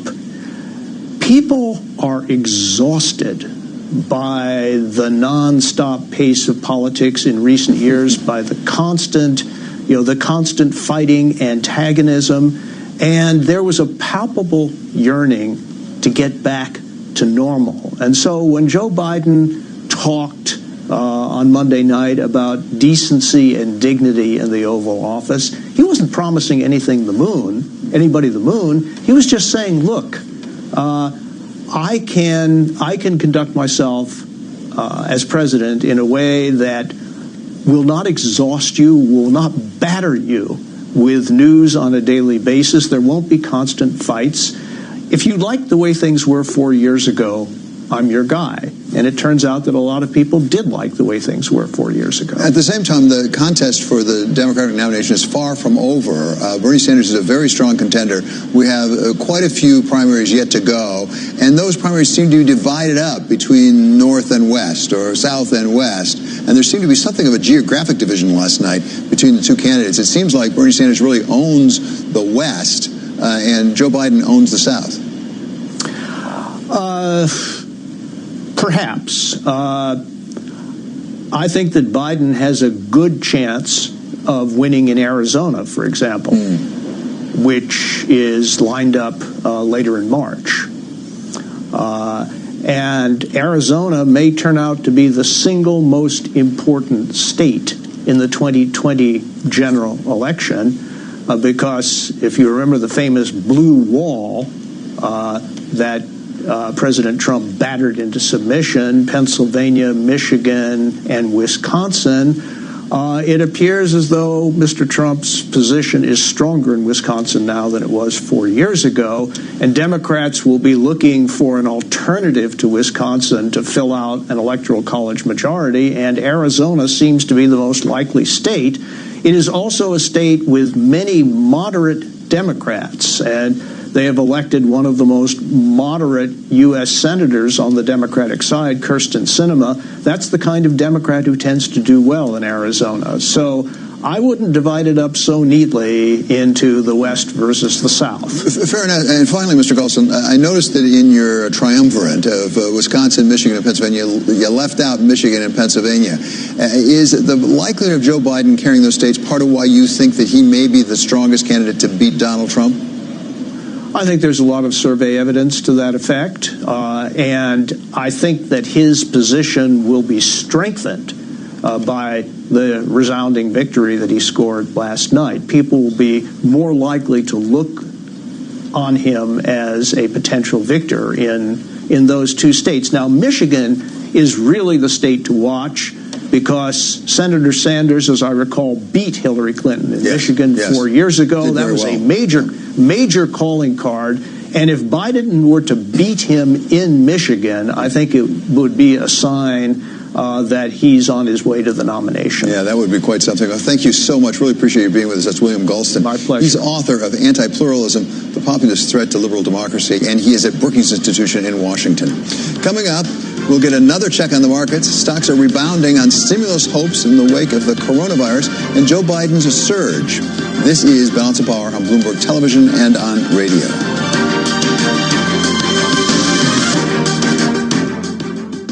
Have you ever thought, I wish I'd had that information sooner? What does this tell us about the state of deal making? Let's fix that. One unprofitable company plus another doesn't make a profitable company. Carol Mazur. Talk to us about real-world applications. Jason Kelly. Remind us what the potential is for everyday folks. Bloomberg Business Week. Vice President of Exploratory Science is one of the cooler titles. Weekday afternoons at 2 Eastern on Bloomberg Radio, the Bloomberg Business app, and BloombergRadio.com.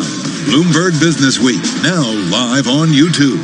Hi, I'm your host, Smokey Colbert, filling in for Smokey because after 75 years of... Only you can prevent wildfires. Turns out there's much more to say. Nearly 90% of wildfires are caused by us humans being careless, dumping our used barbecue coals willy-nilly. Guess the song was wrong. We did start the fire. That's why I respect Mother Nature and her trees, whether coniferous or new car scented. Brought to you by the U.S. Forest Service, your state forester, and the Ad Council. Vatsal Shah is Senior Project Engineer at Mott MacDonald, a global engineering consultancy with more than 16,000 employees. He earned his Ph.D. at New Jersey Institute of Technology, and as an adjunct professor, is helping NJIT students explore emerging technologies. My focus is renewable markets, emerging technologies, the idea of floating cities. What are we doing to develop that? What will happen to the city on the water? Well, you're going to have waves hitting it. You're going to have solar. How are you going to develop plants? How are you going to develop vegetation and farming? That sort of thought process happens at NJIT. We actually plan out what will the city look like. How do we develop that? So in 10 years, we're actually ready to take on those challenges when we have our first development in the water. NJIT also has been doing a lot of work in self-healing materials, so taking the polymers and the new material that we have in our material sciences departments and putting them into things like concrete, things like steel, reinforcing our soil. NJIT, New Jersey Institute of Technology. Learn more at njit.edu.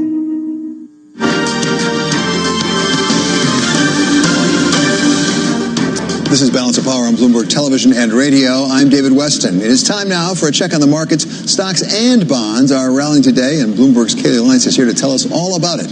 That's absolutely right, David. We are one day after that 50 basis point emergency rate cut from the Fed and the Super Tuesday primaries, and stocks are on the rebound. All three major averages here in the U.S. higher by more than 2%. We're actually up by more than 660 points on the Dow. The sixth time in just 8 sessions it has swung by 500 points or more. But of course, risk assets today being aided by the prospect of potentially more fiscal stimulus from governments and stimulus from central banks coming, as well as Joe Biden's strong showing last night. And when you take a look at the sector composition for the S&P 500, we'll see that it's really a broad-based rally. All 11 sectors are higher on the day. What is leading the charge is healthcare, higher by 4%, and it's really managed care stocks, insurers, that are leading the charge. They're among the best performers in the S&P 500 as the market perceived odds of Bernie Sanders being the Democratic nominee are lower. And the other sectors that are outperforming are those that are rate sensitive in a positive way. The bond proxies like utilities and real estate, while financials are being dragged on by the fact that rates are lower. We have the 10-year yield moving lower by about 2 basis points today. We're right around 97 basis points on the yield. In the past 3 days alone, the yield is down 17 basis points, nearly a full percentage point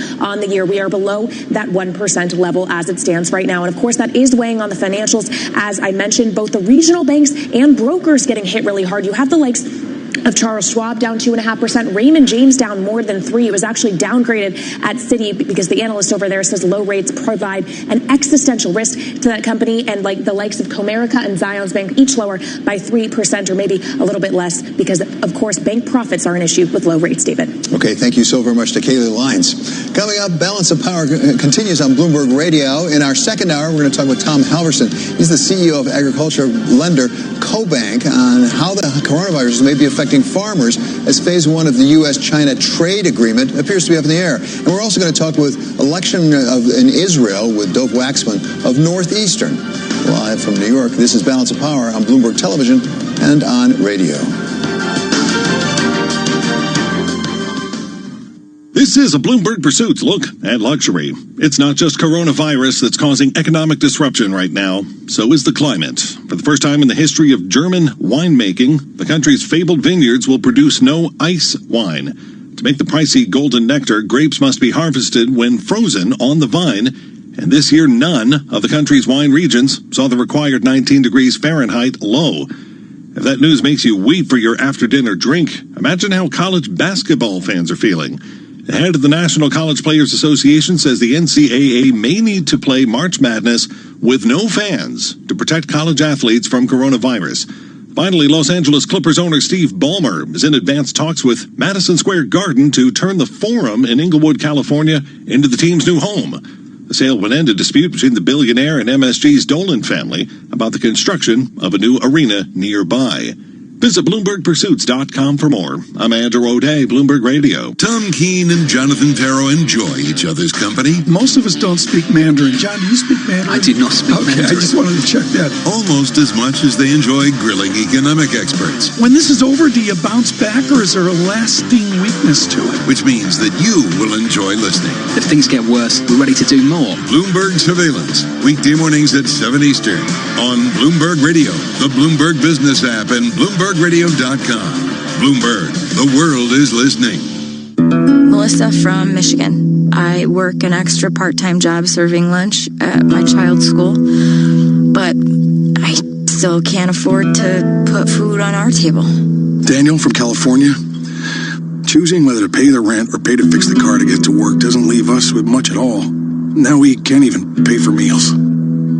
Hunger is a story we can end. End it at feedingamerica.org. Brought to you by Feeding America and the Ad Council. Not completing high school is more of a social thing than it was an academic thing. I came out in the 11th grade. Nobody was embracing you. The kids were cruel. It was very difficult to be gay. Even though all these years have passed, I still had that longing to have my diploma. The hard part was determining that I was going to do it, but I definitely didn't do it alone. At age 30, with the help of her mentor, Carissa finished her high school diploma. I have a mentor, Maria. She convinced me to continue my education and to finish what I started to get my diploma. Just never judges. She's a true role model. If you're even considering getting your high school diploma, go get it. You can do it. No one gets a diploma alone. If If you're thinking of finishing your high school diploma, you have help. Find free adult education classes near you at finishyourdiploma.org. That's finishyourdiploma.org. Brought to you by the Dollar General Literacy Foundation and the Ad Council. From the financial capital of the world, 24 hours a day at Bloomberg.com, on the Bloomberg Business app, and on Quick Take by Bloomberg. This is Bloomberg Radio. From Bloomberg World Headquarters, I'm Charlie Pellet. A rebound for the U.S. stock market, trading close to session highs. The Dow, the S&P, NASDAQ all advancing on this Wednesday here. Following yesterday's sell-off, the Dow rebounding 708 points, up now by 2.7%.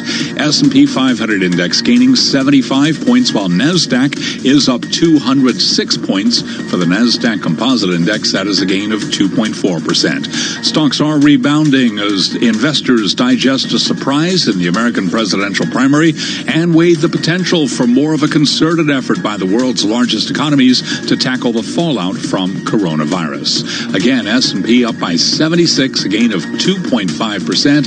10-year up 5/30 seconds, yield now under 1%, 0.98%. General Electric is standing by its annual financial forecast despite a first quarter blow from the coronavirus outbreak that has disrupted supply chains and hurt business activity worldwide.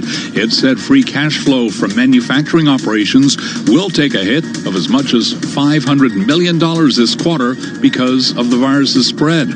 Our David Weston caught up with Larry Culp, the chairman and CEO of General Electric. Basically what we said was that we're reaffirming our low single-digit organic growth guidance for the year. We see margin expansion somewhere in the 0 to 75 basis point range, and we think we're going to see $2 to $4 billion of free cash, which is a nice uptick from where we were a year ago. And right now, General Electric shares, they are trading little change, down by 0.2%, $10.84 right now for shares of General Electric. Gold up 0.1%, $16.42 the ounce. West Texas Intermediate crude up 0.5%, $47.41 a barrel. Brent 51.71. It is down 0.3%. Recapping a rally underway on Wall Street with the Dow, the S&P, and NASDAQ all gaining by 2.4% or better. 102 on Wall Street. Time now for the Market Drivers Report with a focus on American depository receipts. Here is Dave Wilson. Thanks, Charlie. ADRs are climbing along with U.S. shares. The S&P ADR index is up 2.2%, and the S&P 500 is up 2.5%.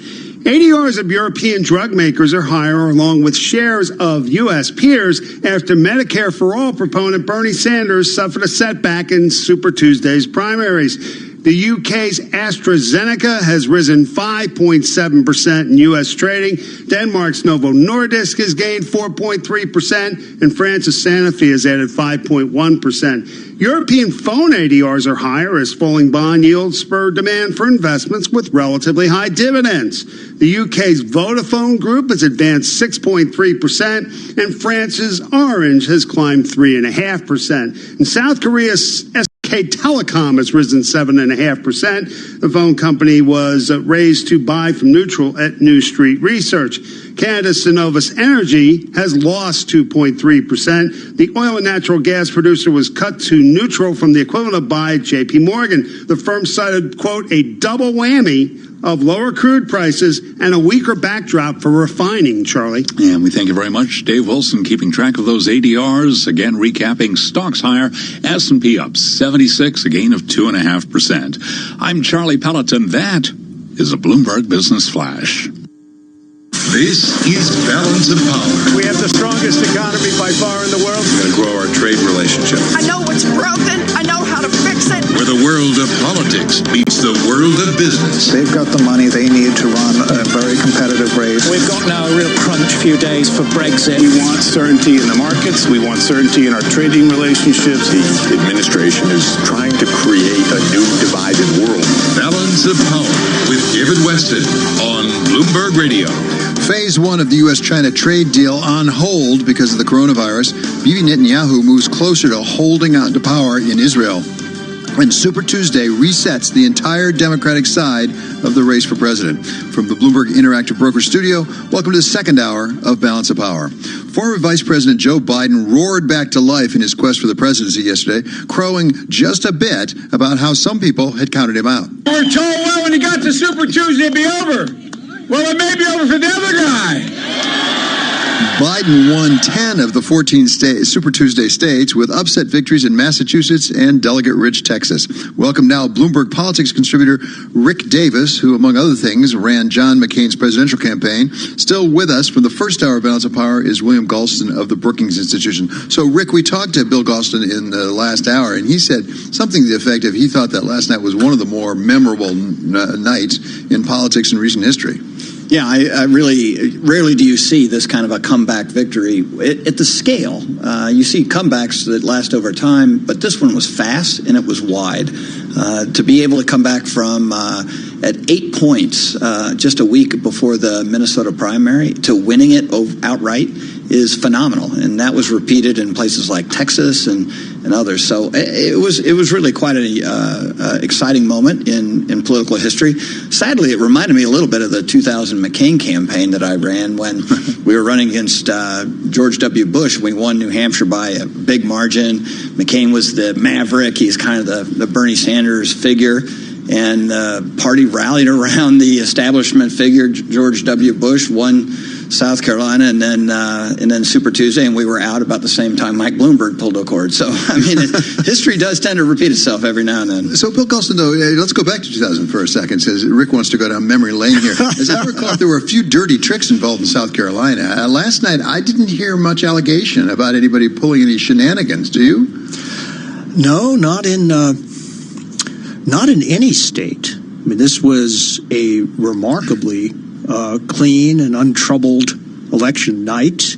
And even in Tennessee, where people thought that the tornado might interrupt voting on a broad front, turnout was actually up substantially over 2016. So it was a good, technically speaking, it was a nearly flawless election night. And that is a really good counterpoint to what happened just a month ago in Iowa. So, Bill, you said in the first hour of Balance of Power that you thought that, in your judgment, Joe Biden had a better chance of beating President Trump than does Bernie Sanders.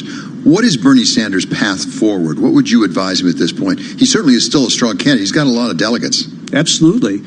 Well, I don't mean this to sound glib or disrespectful, because Bernie Sanders has only one path forward, because to a degree that you rarely see in politics, he is who he is. I don't think that anybody can or would bother to give him strategic advice. He will campaign around the country on the themes and the policies that have characterized his entire political career with remarkable consistency. And he will live or die by the political persona that he has etched so sharply in recent years. So, Rick, also strikes me that Bernie Sanders, it's a direct relationship between him and his voters. The Democratic Party is not particularly behind Bernie Sanders at all. He doesn't have a lot of party apparatus to support him. On the other hand, Joe Biden seems to be having the entire party really gather around him. And actually, to talk about Mike Bloomberg, he, of course, is the founder and majority owner of Bloomberg LP, our parent company. He has now endorsed Joe Biden as well. So we've got Amy Klobuchar, we've got Pete Buttigieg. They're all sort of rallying around Joe Biden. I mean, but they come from a certain ideological point of view within the party. And believe me, there is a alive and well faction within the Democratic Party called progressive liberals. Now, Bernie presses the envelope on and is a Democratic socialist. So, but that is a key part of the party, right? They need them to show up on Election Day in November to be able to defeat Donald Trump. And so there is a split in the Democratic Party. And I would say the one path to victory I can imagine for Bernie Sanders is Joe Biden. I mean, Joe Biden is a train wreck as a candidate, right? I mean, like, the reason he had trouble in this race is because of Joe Biden. And he ran a relatively bad campaign. His campaign wasn't particularly well organized. It was poorly funded. And there was a lot of criticism of that campaign right up into the day they voted in South Carolina. So victory masks a lot of warts. And the one question is, can Biden now step off with a clear and concise message? One, frankly, that he had last night for the first time since this campaign started. And if he can hold on to that and have the discipline to run a good campaign and not to get himself in trouble, I think he can block the ascension of Bernie Sanders. But Bernie's best thing going for him right now is a campaign by Joe Biden that has not proved that it can last the test of time yet. At the same time, Bill Gosselin, as you said, Bernie Sanders is Bernie Sanders. He's not going to change who he is. But part of that raises questions whether he can rally his side of the party and put it behind Joe Biden if Joe Biden is ultimately the nominee. It's not clear that's going to happen, is it? No, it isn't. And in the view of many, he didn't try hard enough in 2016 to put his troops behind Hillary Clinton. I have a hunch, though, and get back to me in 9 months. We'll see whether it turned out to be correct. Hate predicting, don't we? But in 2016, and Rick can comment on this, of course, better than I can, Republicans who disliked and even detested Donald Trump nonetheless ended up voting for him because their antipathy toward Hillary Clinton was even deeper. And 2020 may turn out to be 2016 with a minus sign for the Democratic Party. It is impossible to overstate the depth of the loathing that most Democrats feel for President Trump. And I'm not saying that there won't be a portion of Senator Sanders supporters, particularly his youngest supporters, who would sit it out in disappointment. But I don't think that's going to be the dominant phenomenon. Okay, thank you so very much, both to Bloomberg contributor Rick Davis and to William Galston of the Brookings Institution. Coming up here, the coronavirus hits America's farmers as there are questions raised about that Phase 1 deal between the United States and China. We're going to talk with Tom Halverson of CoBank, who banks the farmers. That's coming up next on Balance of Power on Bloomberg Radio. If you promise to cover the latest financial and business news from Asia, we're talking about social enterprises in Asian countries with expert analysts who really understand Asia. Aren't you encouraged with respect to U.S.-China trade? Then you must be us. Tell us about the trend within this part of the world. Bloomberg Daybreak Asia. What sort of fiscal stimulus do you think we'll see? Tonight at 6 Eastern on Bloomberg Radio, the Bloomberg Business app, and BloombergRadio.com.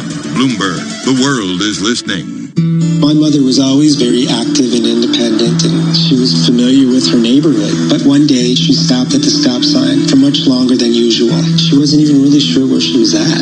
It's important for you to talk to someone about it.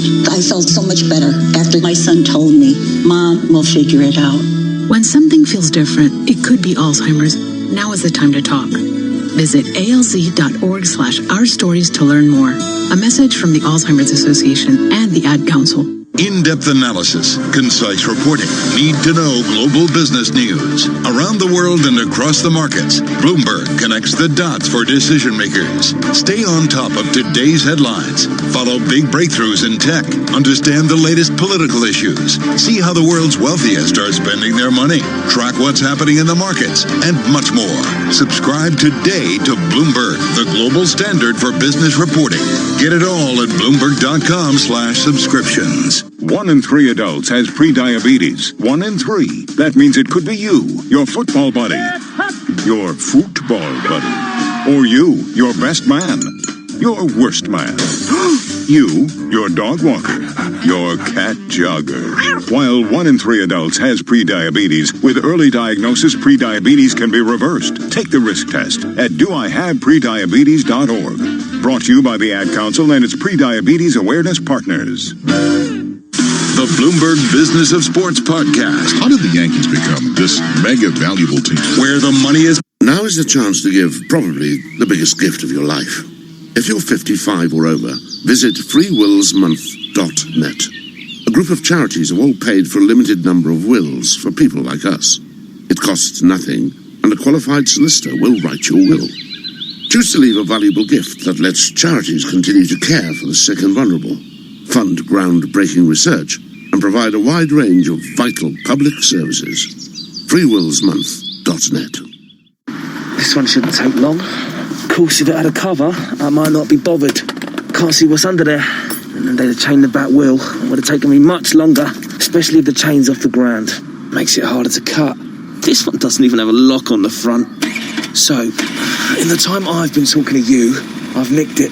On average, in London, a scooter or motorbike is stolen every hour. Make sure it's not yours. Lock your bike, chain the rear wheel, and cover to make it harder to steal. Lock, chain, cover. The Met Police. This ad is made from 100% recycled commercials. Just like Smart Water's all new bottles are made from 100% recycled plastic. What's that number again? 100%.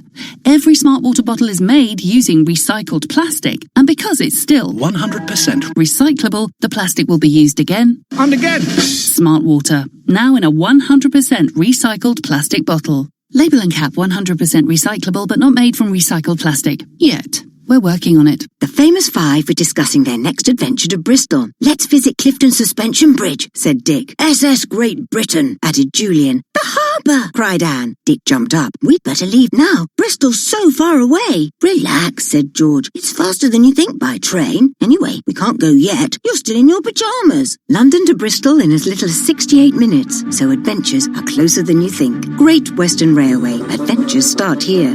Fastest train from Paddington to Bristol Parkway. Terms and conditions apply. Fill the trolley with your favourite brands on rollback at Asda. A 38-pack of Fairy Non-Bio capsules was £8.50, now £5.75. A Lenore Gold fabric conditioner was £4, now £2.50. Big brands, small prices. Don't compromise. Asda. Save money, live better. Selected stores subject to availability. Lenore 1.925 litres. Ends 18th of March.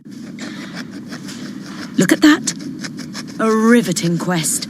A glorious opportunity. A scratch card. Yet he remains unfazed by the challenge, wavering at nothing. Miss, please keep it down. We're in the quiet area. Sorry. Here we are. The moment of truth. As he reaches... Instant excitement with scratch cards from the National Lottery. Your numbers make amazing happen. Search Dream Big, Play Small. Rules and procedures apply. Players must be 16 or over. And downward facing dog. Loren here runs her own hot yoga business. That's why she got QuickBooks. Now she can get paid, track income, and run payroll all in one place. Because no matter how hot the yoga studio gets, running her business is no sweat. Save up to 60% for the first 6 months. Offer ends 9th of April. Visit quickbooks.co.uk for detail. Hi, Bloomberg. This is a Bloomberg Business Flash. From Bloomberg World Headquarters, I'm Charlie Pellet. We've got a rally underway on Wall Street on this Wednesday here, the day after the election, and the Dow, the S&P, and NASDAQ all surging. Day after the primary election, I should say, with the S&P up now by 83. That is a gain of 2.8%. Stocks rebounding as investors digest a surprise in the primary. They're also weighing the potential for more of a concerted effort by the world's largest economies to tackle the fallout from coronavirus. The Dow now up 783 points. That is a gain of 3%. NASDAQ still negative for the year, but it is up 229 points today, up by 2.6%. 10-year yield under 1%, 0.98%, up 4/30 seconds. We've got gold up 0.1%, 16.42 the ounce. West Texas Intermediate crude up 0.6%. Right now, a barrel of WTI 47.47. I'm Charlie Pellet. That's a Bloomberg Business Flash. Balance of power continues. Here he is, the day after the presidential primary, David Weston. Yeah, it sure is the day after. Thank you so much, Charlie Pellet. From the Interactive Broker Studio, this is Balance of Power on Bloomberg Radio. America's farmers thought they saw some light at the end of the tunnel with the announcement of the first phase of a U.S.-China trade deal. But now the outbreak of the coronavirus may have put that on hold. Tom Halverson is the CEO of CoBank, a $145 billion cooperative bank that is a part of the Farm Credit System. Welcome now back to Bloomberg. Great to have you here, Tom. Give us a sense from the farmers' point of view of where they are. Is, in fact, phase one on hold as far as we know?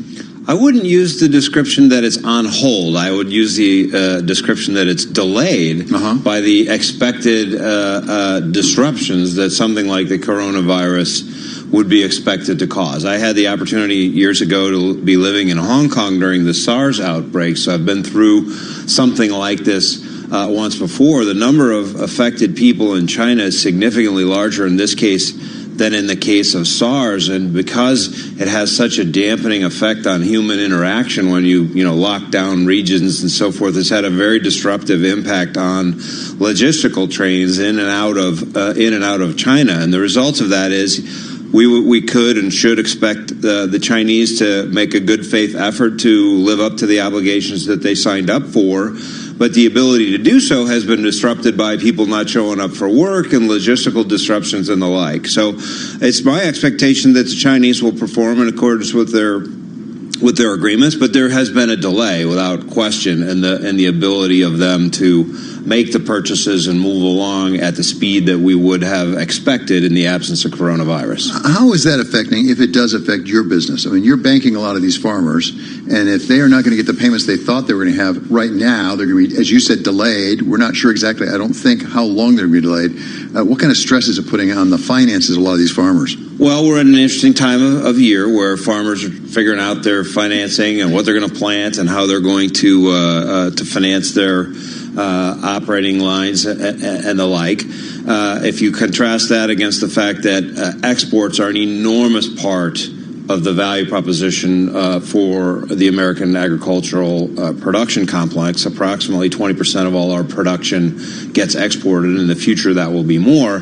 Anything that delays that revenue stream from coming online affects those farmers. Obviously, the government has attempted to mitigate that through the payments that the MFP payments that they made in 2019. But as we have talked about before, those dollars don't get distributed in the same way that dollars would get distributed in a ready market that people would sell their products into. So I think what farmers and ranchers and the co-ops and agribusiness that they own and where they sell their products and the like are looking for is to bring this extended period of uncertainty, which has disrupted their markets and disrupted their export markets and their income streams, to be brought to a close as quickly as possible so that they can have more confidence in the future. And that's the irony, because they had so much uncertainty because of the trade dispute, and then we thought we'd gotten that resolved, at least largely resolved, and there'd be more certainty, and now we have this coronavirus, and we don't really know how long this is going to keep going. I mean, we were just talking with Larry Culp, the head of GE, and he said, certainly first quarter we're going to be hit. We can't even predict what's going to happen in the second quarter. Yeah, I think that's true. It's very difficult to know what the macroeconomic impact is going to be here in the United States, even in China or anywhere. Frankly, it will certainly be a dampener on economic activities. Farmers and ranchers and agribusiness are relatively resilient. As you know, they have to deal with Mother Nature and all sorts of other things, but it's regrettable that this unexpectedly came up so late in the process. You are a banker, and yesterday we had a big move in the banking field when the Fed, sort of on an emergency basis, cut 50 basis points for the interest rates. We talked actually with James Bullard, St. Louis president of the Federal Reserve, today about where the interest rates are. This is what he said. We got the policy rate to the right place for now, given the information that we have now, and we took out some insurance against the possibility that this will cause a growth slowdown in the U.S. Okay, so we hear from Mr. Bullard that they think they've got it to the right place. There has some insurance here. How is it affecting your business as a banker? Because typically lower interest rates don't help bankers. Well, that is certainly true. We are not a consumer banker, so we don't flow that through to consumers. We're predominantly an institutional banker, but it definitely affects not just the absolute rate of interest, but the shape of the yield curve and other things that are revenue and profit drivers for banks. And I would just call this a headwind for the banking sector. It's good to be a borrower when interest rates are low, and a little bit tougher to make money as a banker. But it's not a situation that any of us should feel real good about in the long run, right? Because very low levels of interest rate tends to be associated with macroeconomic conditions that we don't find very attractive for the performance of our underlying business. And it has to be our collective hope that we traverse through the uncertainty of this coronavirus macroeconomic situation and any other uncertainties that we may have in the coming weeks and months to get to a more sustainable and confident level of GDP growth that would put our interest rates on a more normalized trajectory.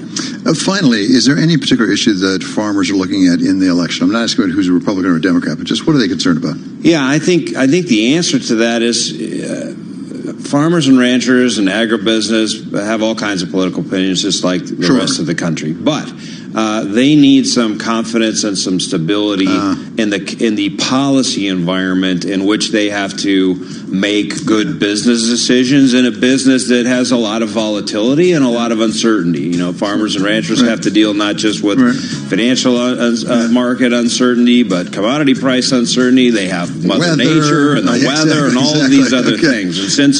And since we are so interdependent with exports, we really need to get Tom back. Helferson of Cobank, thank you so much for being here. Where this is Balance of Power on Bloomberg Radio. This is a Bloomberg Money Minute. A mix of politics and economic stimulus has Wall Street in recovery mode. The Dow is up 710 points, S&P up 75, NASDAQ climbing 205. Health insurer stocks are leading stock gainers today on the strength of former Vice President Joe Biden's comeback, blunting worries about a wholesale change in healthcare policy. Meanwhile, investors are also weighing the potential for more of a united effort by the world's largest economies to try to cut the economic fallout of the coronavirus. The coronavirus did not hurt business hiring last month. ADP says private businesses added 183,000 jobs in February. And a majority of the people who are expecting a tax refund this year say they really need the money. 70% of the taxpayers surveyed by creditcards.com say their refund is very important. Donna Wilson, Bloomberg Radio. Imagine being fired because of who you love. Imagine being denied medical treatment because of who you marry. Imagine being evicted because of who you are. Millions of Americans don't have to imagine this. They have to live it.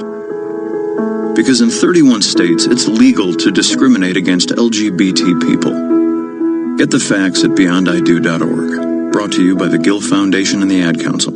In-depth analysis, concise reporting, need-to-know global business news. Around the world and across the markets, Bloomberg connects the dots for decision makers. Stay on top of today's headlines. Follow big breakthroughs in tech. Understand the latest political issues. See how the world's wealthiest are spending their money. Track what's happening in the markets, and much more. Subscribe today to Bloomberg, the global standard for business reporting. Get it all at Bloomberg.com/subscriptions.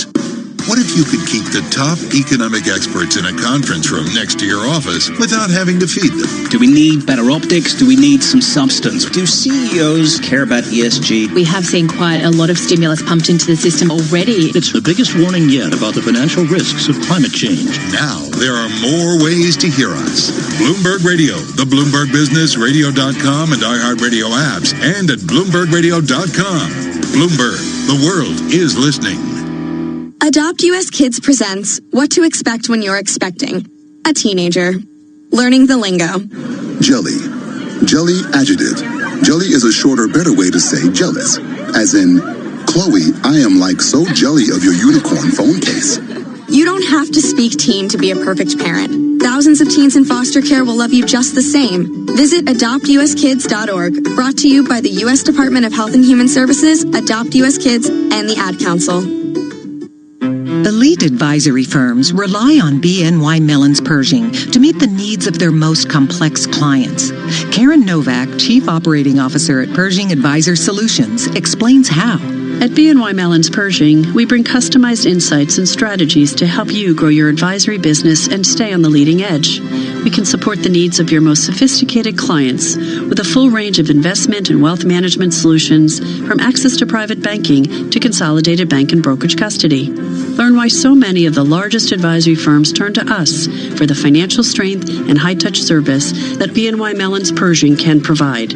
Are you well positioned to stand out from your competition? Learn more at Pershing.com or call 800-445-4467. Brokerage custody provided by Pershing LLC and other services provided by Pershing Advisor Solutions LLC. Both members of FINRA and SIPC. Private banking and bank custody provided by BNY Mellon N.A. Member FDIC. Message and data rates may apply. T&C and privacy terms can be found at babbel.com/terms. Please don't text and drive. Have you wanted to speak a new language, but you thought it'd be too hard or take too much time? Then try Babbel for free by texting EXPLORE to 64,000. In just 15 minutes a day, you'll be on your way to speaking a new language in just a few weeks. And right now, you can try Babbel for free. Babbel starts out teaching you words and phrases by matching them with pictures. You won't believe how easy the interactive program is. Soon the sentences get a little bigger, and before you know it, you're having simulated conversations voiced by native speakers. And because Babbel is crafted by language experts and uses the spaced repetition method, in just 10 to 15 minutes a day, you'll be speaking the language of your choice with real confidence. With Babbel, you can speak a language. Just text EXPLORE to 64,000 and start your first lesson in the language of your choice for free. Download the Babbel app or text EXPLORE to 64,000 and try it for free. Text EXPLORE to 64,000. Hi, we're the Goo Goo Dolls. We're fortunate that our daughters have what they need to grow and learn. But that isn't the case for nearly 13 million kids in the U.S. that struggle with hunger. Childhood hunger is a heartbreaking reality that Feeding America is working to change. Each year, the Feeding America network of food banks rescues billions of pounds of good food that would have gone to waste and provides it to families and children in need. You can help kids in need in your community by visiting feedingamerica.org. Brought to you by Feeding America and the Ad Council. That saying, success breeds success, it's true. Are we seeing any improvement? Carol Massar and Jason Kelly. How would you describe your outlook? Weekday afternoons at 2 Eastern on Bloomberg Radio. Bloomberg Business Week, now live on YouTube. Broadcasting live from the Bloomberg Interactive Brokers Studio in New York. Bloomberg 1130 to Washington, D.C. Bloomberg 99.1 to Boston. Bloomberg 106.1 to San Francisco. Bloomberg 960 to the country. Sirius XM Channel 119 and around the globe. The Bloomberg Business app and BloombergRadio.com. This is Balance of Power with David Weston. Coming up on Balance of Power, a new development in the massive opioid litigation. We're joined by my colleague June Grasso to talk about the state of West Virginia maybe going its own way. But first, let's get a market check with Charlie Pella. And I thank you very much, David Weston. Happy Wednesday to you. We have got the Dow, the S&P, and NASDAQ at or near the best level of the day. The Dow up right now by 822 points. That is a gain of 3.2%. S&P up 88, a gain of 2.9%. And NASDAQ up 240 points, higher by 2.8%. U.S. stocks rebounding as investors digest a surprise in the presidential primary. They're also weighing the potential for more of a concerted effort by the world's largest economies to tackle the fallout from coronavirus. S&P again up 87, up by 2.9%. 10-year up 3/32 yield, holding below 1%, 0.98%. Gold up 0.1%, higher by $1.90 the ounce at $16.42. And West Texas Intermediate crude up 0.2%, 47.26 a barrel. Despite everything that's gone on this week, surprise rate cut, primary election, we have also got a jobs report out on Friday. Today we learned private payrolls registered the largest two-month gain in almost 2 years. And with that story, here's Bloomberg's Vinny Del Giudice. February's jobs gained 183,000. That's on top of January's 209,000. Significant strength in data from payroll provider ADP. However, this strength could ebb if the coronavirus outbreak intensifies. The government issues its monthly employment report on Friday. Economists are forecasting February's jobless rate will hold near a half-century low. Vinny Del Giudice, Bloomberg Radio. General Electric is standing by its annual financial forecast despite a first-quarter blow from the coronavirus outbreak that has disrupted supply chains and hurt business activity worldwide. GE shares lower now by 0.3%. After the bell, we will be hearing from Costco, recapping S&P up 87, a gain of 2.9%. That's a Bloomberg Business Flash. Balance of Power continues. Once again, here's your host, David Weston. Thank you so much, Charlie Pellet. Nationwide attempts to settle the thousands of suits arising from the opioid deaths may be taking something of a detour, with news that the state of West Virginia is close to cutting a separate deal involving payment of about $1.25 billion for liability to it alone. To take us through it, we welcome now my colleague June Grasso and Professor Michael Knoll of the University of Pennsylvania, where he's co-director of the Center for Tax Law and Policy. So explain what's going on here, Professor Noel. It appears that there's a nationwide attempt to make settlement. They haven't gotten it done yet. There are various numbers thrown around, but now West Virginia wants to break off on its own. Right. Just for the record, I'm David Knoll at Rutgers Law School. No problem. What's happening here is there's been a major litigation over the opioid crisis unfolding mostly in federal court in Cleveland.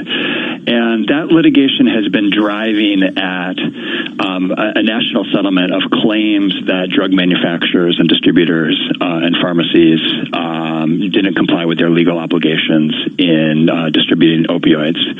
The assumption has always been that that would lead to a national global settlement. And what happened yesterday is that West Virginia, cities and counties in West Virginia have announced that they've reached a side deal with the same defendants to resolve essentially all of the liability arising out of West Virginia in a deal that's separate from what's happening in the federal case. As far as you know, is that because we think West Virginia thinks it can get a better deal on its own, or is it because the other states basically said they want to cut West Virginia out because they were making some bad deals?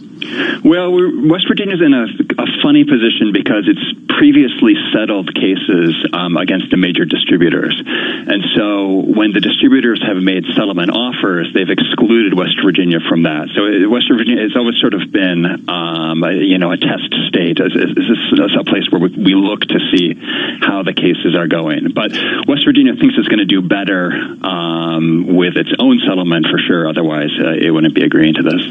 And why are the drug manufacturers agreeing to this when if it seems as if West Virginia is in the global settlement, is forced to be in the global settlement, they'll fare better? From the manufacturer's perspective, they think that they're going to get away with less.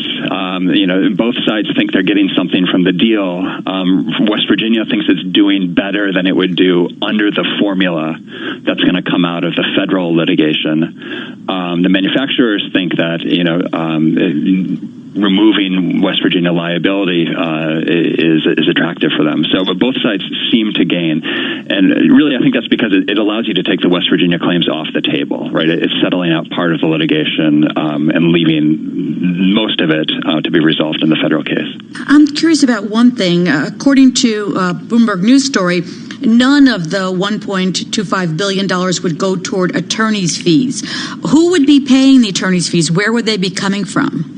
So they're going to come from the defendants, but the way they've dealt with this is that the attorneys negotiating the settlement have agreed to have the attorney's fees set by the West Virginia court. So what would happen is that there's $1.25 billion that's guaranteed to go to the settling cities and local governments, and then following that, there'll be a separate application to the West Virginia court to set the amount of attorney's fees. It's a way of putting off what has been one of the most contentious issues in these cases. And what do we have a sense of what the overall price tag is right now in the national settlement? I'd seen numbers ranging from something like $18 billion all the way up to $40 billion. Sure. So there is a $48 billion settlement that was put together by 4 state attorneys general last year, which was rejected by the local governments who are in the federal case in Cleveland.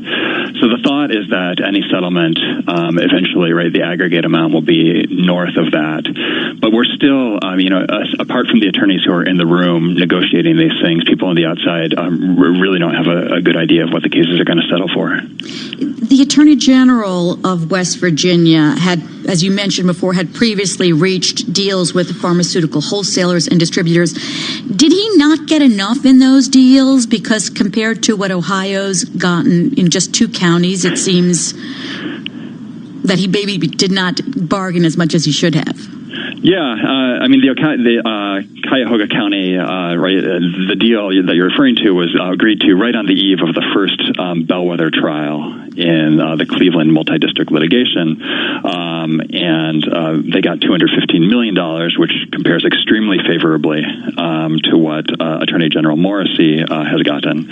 On the other hand, they had a lot more bargaining leverage because that was the first major federal test case that was set for trial. I was saying maybe you have to, in these mass torts, is it better to wait to see what shakes out before you start making settlements?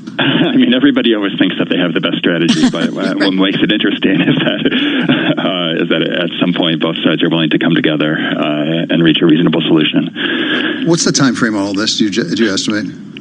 So the next big case to go to trial is in New York. That's going to be in Nassau County. Those are claims by New York State against the same group of defendants. And there will be intense settlement negotiations leading up to that trial. In the federal case, Dan Polster, the judge who's overseeing that case, has started sending test cases back to cities where they were originally filed. And those are going to start to be tried over the fall. So as those cases near trial, that's when settlement negotiations will really heat up, and we can expect to see big developments in the cases. I remember when I first started reading about the judges, what was before him, it seems like a massive task for him, Judge Polster. It's easily the most complex litigation of our generation. People compare it to the tobacco cases, where state attorneys general negotiated a massive settlement with tobacco companies back in the 90s. But in contrast to that, here you have local governments, states, and some private parties all trying to negotiate a deal. Some manufacturers are in bankruptcy, like Purdue Pharmaceuticals. Others have yet to enter bankruptcy or can't realistically enter bankruptcy. It's just a massively challenging legal problem. It sounds massively challenging. It does, just to understand this part. Jeez, it's pretty darn confusing. Okay, many thanks now to my colleague June Grasso and also to law professor David Knoll of Rutgers, not Michael Knoll. I should know my own name, shouldn't I, David? As you think. Okay, coming up, Israeli Prime Minister Bibi Netanyahu appears to be moving forward to form a coalition. That's the coalition he's going to need if he wants to continue in office. We talk with Professor Dov Waxman of UCLA. That's next on Balance of Power on Bloomberg Radio.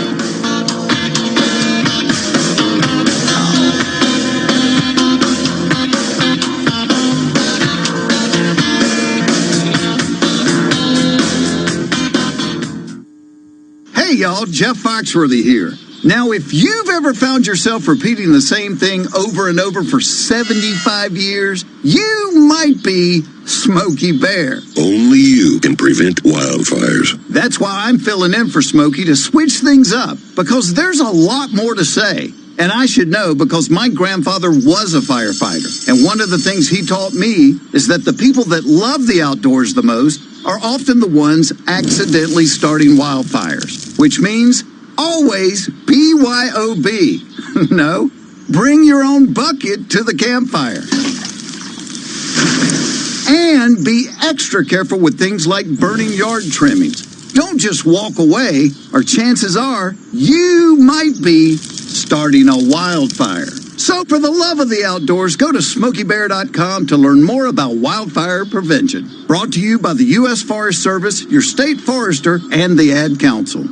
25 years ago, NJIT graduate Dick Sweeney co-founded Keurig Green Mountain, a company whose incredible innovations changed the way the world brews a cup of coffee. Today, he lectures widely on business leadership and is a strong advocate for NJIT's work to combine business education with the power of STEM. NJIT is definitely fostering the innovative thinking for budding entrepreneurs simply because that's the world we live in. NJIT is producing students that have been trained, educated, and given the business acumen to be a contributor to a company. The distinct mission is to develop great STEM scholars. The attributes I've always looked for in team members are heart, smarts, guts, and luck. So we want people with passion, intelligence, courage, and never discount luck. The student coming out of NJIT has experienced all of that. NJIT, New Jersey Institute of Technology. Learn more at njit.edu. Are you interested in a challenging and exciting career? One where you can be part of solving complex challenges across industries? A change is coming.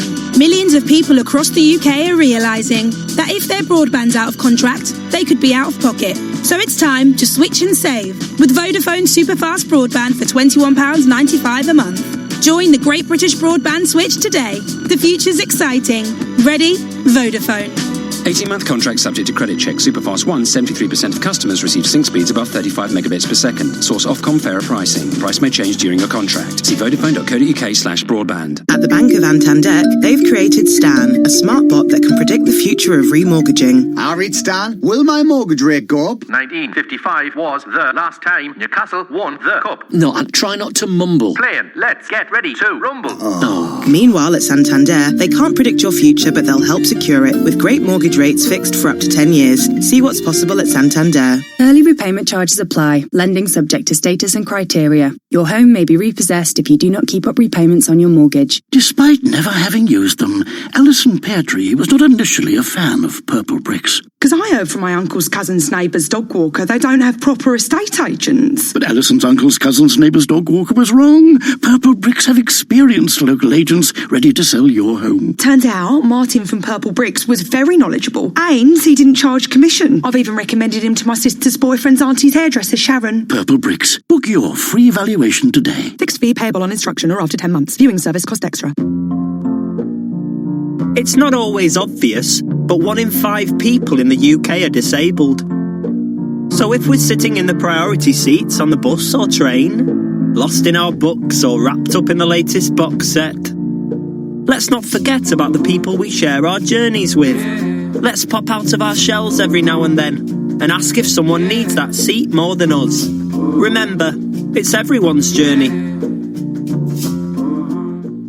Matt Letizia, what did you make of that performance today? Well, it really was a game of two halves, to be honest, Jeff. Leicester came out in the first half really... Letiz? What's up, Jeff?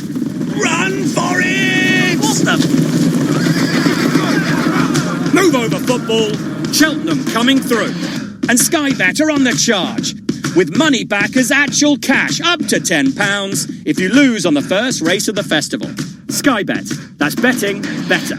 Applies to first bet on first race at Cheltenham on losing singles and win part of each way singles only. Money back as cash, free bet stakes excluded, eligibility restrictions, T's and C's apply. 18 plus, begambleaware.org. Fill the trolley with your favourite brands on rollback at Asda. A 38-pack of Fairy Non-Bio capsules was £8.50, now £5.75. A Lenore Gold fabric conditioner was £4, now £2.50. Big brands, small prices. Don't compromise. Asda. Save money, live better. Selected stores subject to availability. Lenore 1.925 litres, ends 18th of March. The moment you realise that radiator isn't warming up, it's freezing, and half the class are coming for a sleepover. The moment you realise you're covered by British Gas Home Care from £14 a month. That's just 46p a day, including parts and labour. Buy selected home care cover online by the 10th of March and get 1 month free. British Gas, here to solve. Search British Gas Home Care. Conditions apply. Prices vary by postcode. Like what you're listening to? Want to make getting back to it easier? Use the favorite button to keep track of the stations and podcasts you love on TuneIn. Just tap or click the heart icon to add it to your favorites. Then find all your go-to audio under the Favorites tab. Pretty easy, right? And on Quick Take by Bloomberg, this is a Bloomberg Business Flash. From Bloomberg World Headquarters, I'm Charlie Pellet. We've got the Dow, the S&P, and NASDAQ trading close to session highs. Stocks are rebounding as investors digest that surprise in last night's presidential primary. They're also weighing the potential for more of a concerted effort by the world's largest economies to tackle the fallout from coronavirus. S&P 500 index on track for its second gain in 3 days. S&P up now by 82 points, up 2.7%. 3% jump right now for the Dow Jones Industrial Average, up 775 points. NASDAQ up 224, up by 2.6%. 10 years up 1/32 with a yield 0.99%. Gold down 0.2%, 16.38 the ounce. And West Texas Intermediate crude, little changed, up 1 cent, 47.19 a barrel. Recapping, S&P up 82, up by 2.7%. I'm Charlie Pellet. That's a Bloomberg Business Flash. Thanks so much, Charlie Pellet. Live from the Interactive Brokers studio, this is Balance of Power. I'm David Weston. Israel held its third election in 10 months this week, and this time it appears that Bibi Netanyahu may have, and I emphasize may have, consolidated his power, moving to within a handful of the number of seats he needs in the Knesset. Welcome now Dov Waxman. He's professor at UCLA and director of the YNS Nazarian Center for Israeli Studies. So welcome, Professor. It's great to have you with us. I emphasize the may because initially, after the election, really really, Bibi Netanyahu declared victory and said he had 59 or even 60 votes. He only needs 61. Now it looks like as they count the votes, he might not have that many. That's right. His party seems to have dropped a seat or two, but most critically, the bloc that supports him in total, the right-wing religious bloc, is now believed to have received about 58 seats in the 120-seat parliament in Israel, and that would put them 3 short of the crucial number that they need to have a majority. So Netanyahu's declarations of victory the other night seem to have been once again premature. So this is not the first time we've seen this play. Even within the last year, this is the third attempt to form a government. Is there anything different this time? Well, a couple of different factors in this election. First and foremost, Netanyahu was indicted. So this was an election that took place largely, once again, a referendum on Netanyahu, but now a leader facing criminal charges and about to go on trial. So that was a big factor in terms of how that would affect the vote. And it seems, in fact, that it hasn't really changed the outcome. If anything, Netanyahu has received more support since the indictment, which is quite remarkable. The other potential game changer was the release of the Trump administration's long-awaited peace plan. And while that may have given a slight boost to Netanyahu, that also hasn't really changed the electoral outcome in any significant way. So what's most remarkable is that despite the third time, an election for the third time, the outcome is really fundamentally the same, which is political deadlock, neither side able to form a government. And as I understand it, Professor, it's widely expected that if, in fact, Bibi Netanyahu does form a government again and he does remain as prime minister, one of the things he's going to do is propose legislation that would give him immunity from the charges, right? That's right. And so really this election, more than anything else, was over Netanyahu's ability to continue to serve as prime minister and what some would see to his ability to evade justice. I think it's actually unlikely that Netanyahu is going to be able to do this. At the moment, the fact that he still needs 3 Knesset seats is really crucial because it's going to require him to bring over some defectors from the rival parties. And that's going to be very politically hazardous for anybody to do that because they would be seen as essentially giving Netanyahu immunity from trial. So I think he's most likely going to face trial in a couple of weeks, and that once again could change the political situation quite dramatically. So if in fact Bibi Netanyahu cannot get the 61 seats in the Knesset that he needs, is there a plan B, or maybe I should say C, D, or E, other than yet having a fourth election?